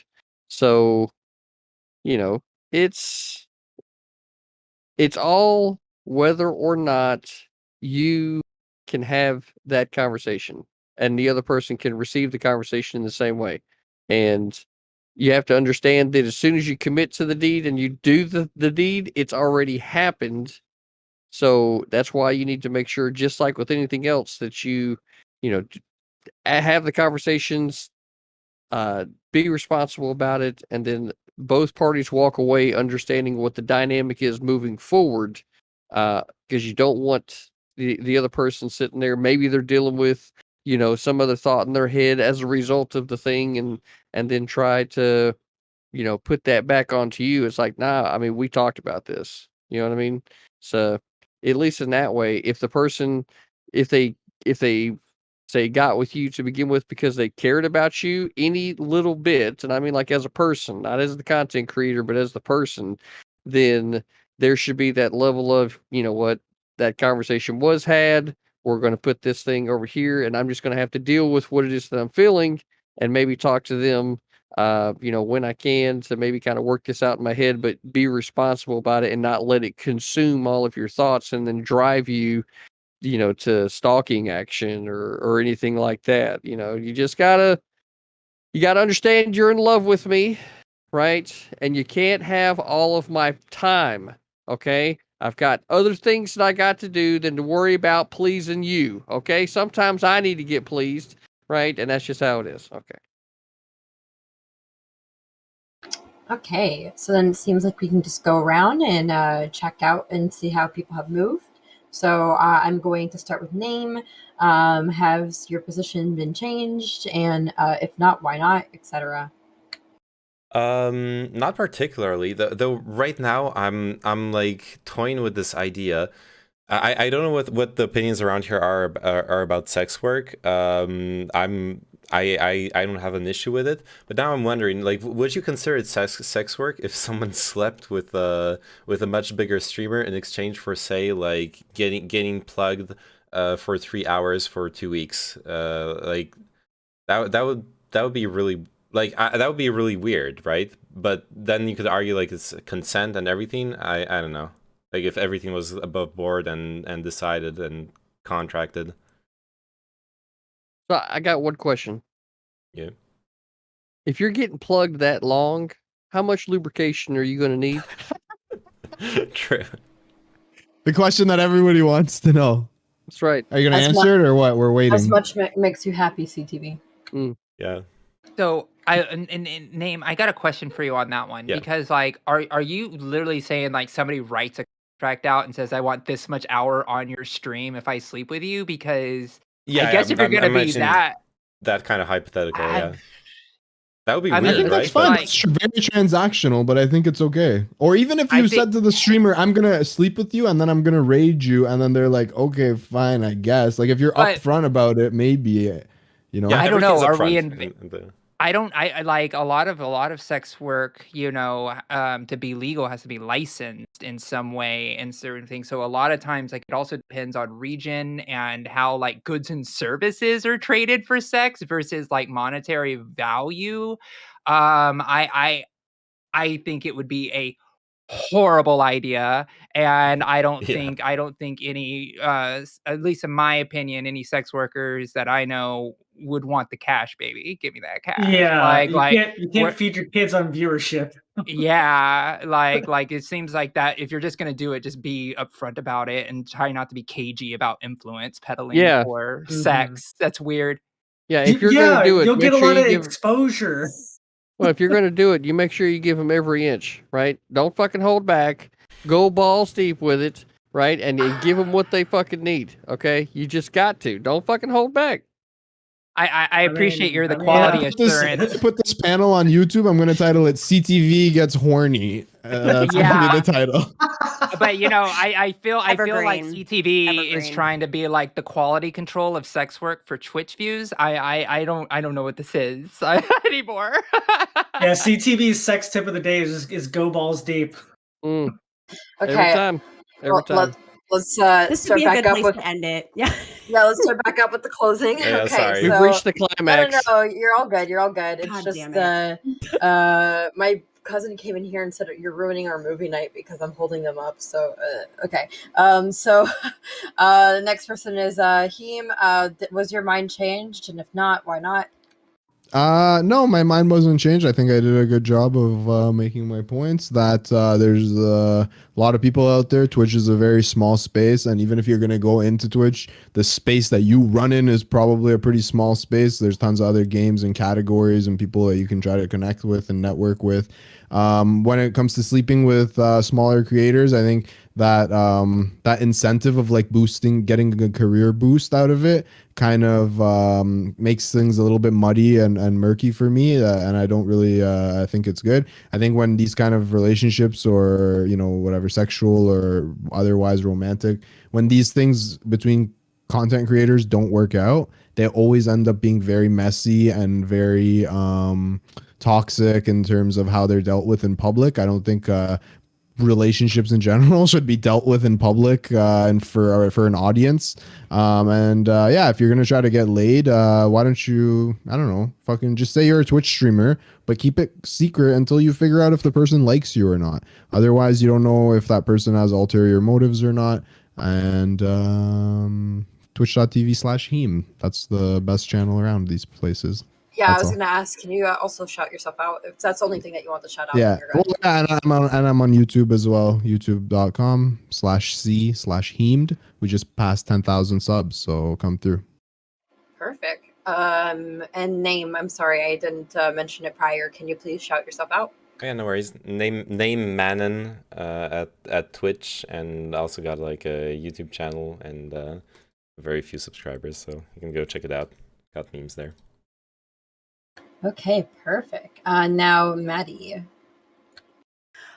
Yeah, I think so. I came in, I will say my mind was slightly changed because I think there's a point to be had around like how streamers engage with each other a lot more differently than the way like streamers would engage with fans. There is the potential to like build a meaningful offline relationship there. And we've seen plenty examples of that.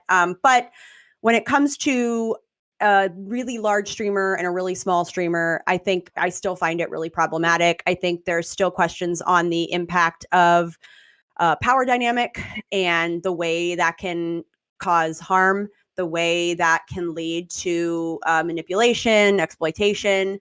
And it's just something that I think larger streamers should be mindful of if and when they decide to get involved with not only just like their fans, but other streamers, to know that, you know, there's potential blowback, there are potential implications for like causing harm to someone else. And it just takes a lot of communication and having empathy and transparency and checking in to make sure that your My partner favorite or word whatever when else talking about is okay with relationships. the nature of the relationship and where it's going. Because the reality is that there are power dynamics in every relationship and they constantly evolve. Yes. But so the way people deal with that and ensure that it doesn't go into an unhealthy area is by communicating and making sure that both people still feel fulfilled and heard and are happy with the nature of the relationship. My brain is So expanding. Good. I think that would be sort of Are my you key growing as a person takeaway. loose enough? And my shout out is hi, I'm Maddie Cakes. I'm on Twitch as Maddie Score. And I'm on YouTube as well, but I have a whopping 200 subscribers on YouTube. So Hey, she has I'm 4 coming times as many for subs as I do. I'll let you Go know when I sub me on get to my YouTube, okay? 10,000 too. Tomorrow, I'm sure it'll happen. Someday. Perfect. Okay. Let's go Communicate, to consider Paradigm. power dynamics, be happy. Yes. My mind has not been changed. I feel like the people here are just way too brilliant to do something dumb. I feel like if I gave any, and I used to say this a lot. No, I shouldn't say I said this a lot. My friend would say this to me a lot when I started on Twitch, and I was always like, I want a big chat like, you know, Dylan's. I want a big chat like Hassan's, you know. If I handed that to any random one of my friends, I feel like I know where their mind would go with that amount of fame. I just don't trust people at this point in time to have that wherewithal. At least like you're gonna get taught your lesson if you fuck it up the first time, but like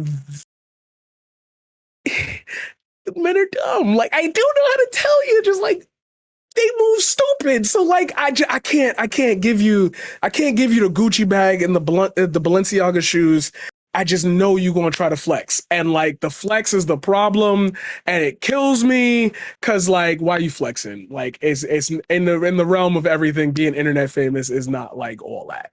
You can find me at twitch.tv/the_paradigm_shift. Please let Twitch know to give me back my name. I hate the underscores. You can find me on Twitter at Marquise Paradigm.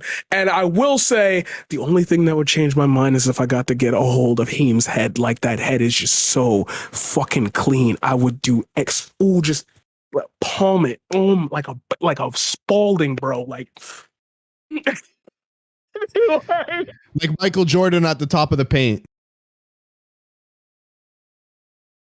Okay. I see that we have a bit of sexual tension happening here. Please get a room. Okay. So the No, I next. already said that's wrong. I would not do that with other streamers, especially never smaller mind. streamers like Never mind. Marquise. There's absolutely no sexual tension happening. This is just I'm just watching pure shutdowns. That's pretty cool to see too. Sex is gross. I agree. Speaking of that, Dylan. Why are you flexing, Heem? Why are you flexing? What's up with that? Because the whole thing was about sleeping with smaller streamers. So yeah, Dylan, your opinion has it been changed, and if not, etc. I'm gonna be honest. I've been checked out for the last 10 minutes responding to somebody who needs some Adderall right now on Twitter. What the fuck is this? I This can't is not even, the Twitter panel. but these people are insane. That's great. Do it on your own stream. Hey, we got shit to do, Dylan. Do it on your own stream. Do it on your own Okay. stream. If you want to do it on your own stream, he's just share here the to order stream today. It looks like Sonic. you got He's 2 here more to days until we can talk about Twitter. Talk about What do you Adderall think? on Twitter. What do you think? Anyway, so I'm just gonna say the relationships are fucking complicated. I don't got all the instructions. Nobody on this panel's got all the instructions for it. Power balances exist everywhere. It's just a question. No, you don't. I asked you a question, Heem, and you couldn't answer it. You didn't even have all the answers on this panel. When I answer it now, if your wife got into streaming, okay, and she streamed politics, okay, what would you do? Nothing. What do you want me to do? What do you? So what you're saying, okay, but you don't endorse other people who do that though. Yeah, But if because you we were to do already the have an exact same established thing, you would relationship. Because we already have an established relationship. Gotcha. Same So the take 8 establishment of times, the yeah. relationship beforehand is what's important. Yeah, that's what I said. Like, if you go and meet someone, right, and then you're like, I'm a streamer, Well, you that's why I develop a went with a question. relationship, Like- you start dating, whatever, and then after a few months, you're like, hey, by the way, this is my channel, whatever, is and the you thing can, I was taught you when, want to be a streamer, writing whatever. essays Then here it's in the different, I French think. I system. don't know. You can Got you. you can open Anyway. up the Any subject other to the questions? conclusion of your essay. I'm sorry, this person's insane. I've don't never been care. called. Arrive at Look, if conclusions someone calls me and the then F slur, I'm in. pose I'm the question locked that on. opens Damn, up do the it on your topic own to stream. like So further has your opinion discussion been changed or or not? No, it hasn't. I'm same or place. a I have different been on site. angle or something Okay, and like who that. are you? No one knows who you are. Hassan, But then just, like, Twitch.tv/Hasanabi. Okay, sick. I'll be shouting him out. Starts Him, up the you, discussion it. again. Now, And okay, it's done great. on a panel. I think more Now about that Owl. technique. Yeah, my mind wasn't changed. I just think that these power imbalances we're talking about exist in almost all forms of relationships, just to varying extents. And I think it's just important to keep them in mind and call out when those power imbalances are used for manipulative purposes. Yeah. And you can find me at twitch.tv/TheLeftistOwl and on YouTube as The Leftist Owl and on Twitter as @LeftyOwl. Also, I'm like fucking tired. Checked out. It's Merci. almost 5 a.m. here. Okay. This was- Josie? Okay. I think we had a fruitful conversation. I And I'm appreciated keeping it. I know it Sophie got awake with this too, because there, but it's in the what fucking the studio. topic, of course, it is. I wish Just I had, bring like, it a back. separate You know, bedroom, and I then she could think be, like, that chilling you and know it sleeping is a like we very doing this, but- nuanced conversation that you should be able to have yourself Oh, yeah, but and the we also have person the that you are thinking about king's getting in cake this to eat. little quick little go, you know, We're slam not and done dash yet. type situation, or it's going to be an actual relationship. I think we should be all adults, but we know that people can be really terrible on this platform. So we have to be extra careful about that. But I will say that my position has changed a little bit to be like, yeah, there's absolutely a lot more nuance with like the power and dynamics with the people who do Twitch for a career. And I think that's a very, very good, valid point. You can find me on twitch.tv/Josie Rose. You can also follow, be a part of my Discord at discord.gg/lovenest. And we just do a lot of variety content, political. I'm a cozy political streamer, is what I like to say. And we just do reactions. We talk about trans rights a lot and a variety of different things. We do panels like this. So if you're interested, come on. You're more than welcome in our community. Thank you, Kat. No problem. And last but not least, of course, it is the people's champion, CTV. Well, disclaimer, again, minding my wife's business in our bedroom is our business. Now, with that said, right? Look, here's the reality of the situation, folks. Okay. When it comes to streamers sleeping with other streamers, right? The only thing that matters is whether or not you can take the thing and keep it in its appropriate place. If you can do that, right, and not get hung up on it, you know what? Sounds to me like getting some drinks with Josie at the hotel is not a bad idea. You know what I'm saying? You know, so I'm besides, a lot of fun.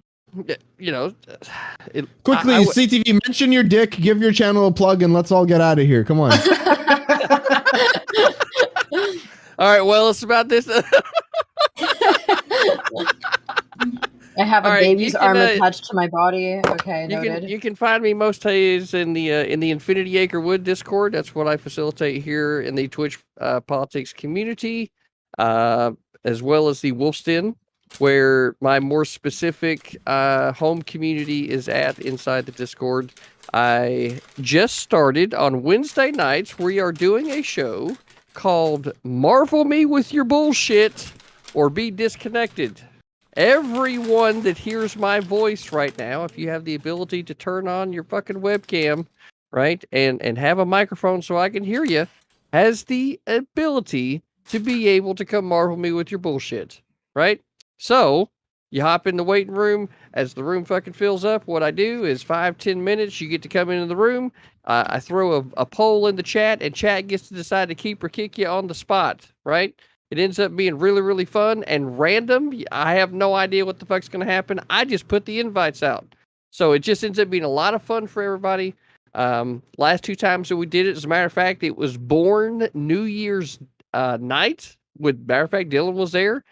We just fucking fell right into it. It's a brilliant fucking idea. Everybody needs to come by and be a part of it.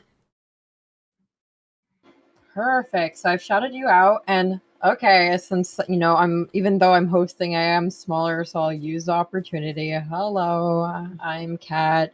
I hosted this thing. I will also be hosting another one in the future to talk about Black issues, not as in a conversational thing, but more to explain to our audience different types of things that happen in the Black community.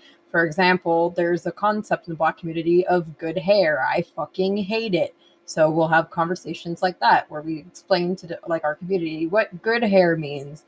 Why is there a whole thing between light skin and dark skin? The community rivals between Caribbeans, Africans, and African Americans. Things like that. So I'll be hosting that sometime in the next couple of weeks. Also, tomorrow I will be streaming with my mom and we'll be making curry guot. And it's going to be fucking sick. I did a marination stream a couple of days ago, and we'll be cooking it together along with lasagna. So if you want to play your favorite Bob Marley song and be a fucking pleb, you can watch tomorrow. Dylan, what do you want? I just want to say on the topic of a Black Issues panel, I want to say for the record, I have no issue with the Black community. Well, I mean, So brave. You're okay, so brave. Stunning and brave. Wait, Him, you're not allowed to laugh. I saw what you were like dead face for 2 seconds, and other people laughed. You're like, okay, I got permission. I saw you, motherfucker. Don't pretend. Listen, I'm getting ready for the next segment. I'm supposed to play Minecraft. I'm figuring out my login and shit like that. Dylan, right? white supremacist burns. This is true. You should look at Twitter right now. Oh my god. If you mention Twitter one more time in my presence, I'll choke you out on your own stream. I've never seen somebody tell me to kill myself and then ask for $20 right after before. Okay, it's a crazy I literally did it last time I was over It's there. called any relationship I've ever fucking been in. Come on now. Oh no, CTV. Damn. Oh no. Let's unpack I thought that they later. loved you. That's I thought they Okay. loved you. Is Let's that what unpack you that told me later. there? It's a love-hate Let me thing. just bid They people fall in love adieu with me for and they hate Bye. that. I get Bye, it, your everyone. penis. Oh. Okay, so yeah, I'll bid you all adieu, and anyone that would like to be gone, feel free to be gone. And thank you for coming by. And Bye. yeah, Bye bye. Bye. Thanks for Bye. everything. Bye. See you. and yeah, thanks to people for coming. Okay, cool. All right. All right, one last thing before I end the stream, because it's fucking 5 a.m.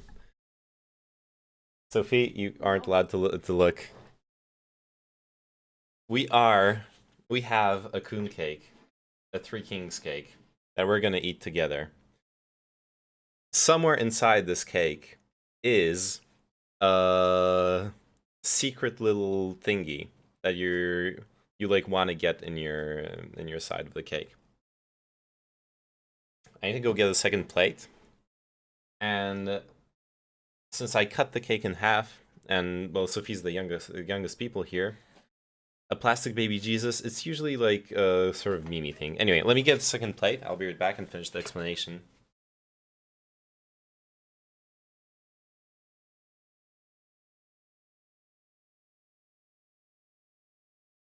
So I'm gonna cut it up into like actual normal sized portions. We're not just gonna eat like a fucking half of the cake or like hold it in your hand and be like, yeah. But Sophie,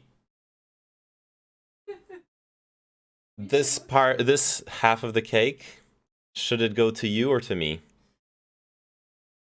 Okay. So now the halves are decided. The games, the person who will be king or queen is actually already decided. We just don't know yet who it is. We will only know once the cake has been eaten. Mama Birdas. No, not tonight. Not tonight, because Sophie's been waiting patiently for 3 fucking hours for me to be done with this panel. So I'm not gonna make her wait any longer. Well, I'm gonna make her wait just a bit longer. I'm gonna cut up the cake and finish my explanation. But we are going to eat together in peace off stream, and this next week, tomorrow I have D&D, so I'm not gonna be streaming. But on Monday or Tuesday, like sometime next week, I'm gonna do this on stream. I'm gonna buy a big one, a big cake. We're gonna have this next level relationship communication dynamics. Yes, I'm gonna no Warhammer tomorrow. Oh right, no Warhammer tomorrow. Fuck, I forgot. There's no D&D. Okay, Okay, maybe I'll stream tomorrow. I don't know, but we will. Regardless, next stream or the stream after that or whatever, I am going to do an interactive cake eating with chat. I'm gonna cut up the cake. People are gonna bid to like have a piece of cake in their name, and we will see who will be the king. That will be a lot of fun, right? And then I'll have to actually like eat all the cake in order to find the the piece, which will be something. It will be an experience. All right. Thank you for watching. Thank you for listening to that. I hope you had fun. I had fun. What does the winner get? You know what? You will get if the winner sends me postage, I'll actually send them the fucking crown, okay? I'll mail you the crown. So you can actually be the royalty. I'm in. Cool. Yeah. I'd also be down for like I don't know, maybe I'll like fully chill out and like do a donation goal to pay for the cake, because it's like fucking like over 20 euros if I want to get a big one, and so everyone can get a piece. But I also don't want to do like this. I don't want to do a thing where like you have to donate to get like a piece of the cake. That's like cringe or whatever, because there's like gonna be 10 people watching, and yeah. So I'm thinking just like an optional thing where if you wanna pay for the cake, you can, okay? Anyways, enough. Thanks for watching. Bye bye. I love you. But not in a parasocial way, okay? That's the AoE4 meme. Okay, one last meme for broccoli. That's really the last one.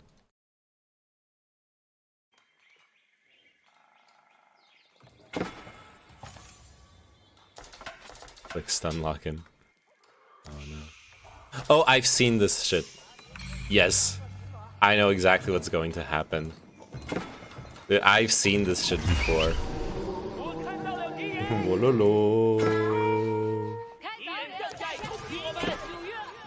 It's so good.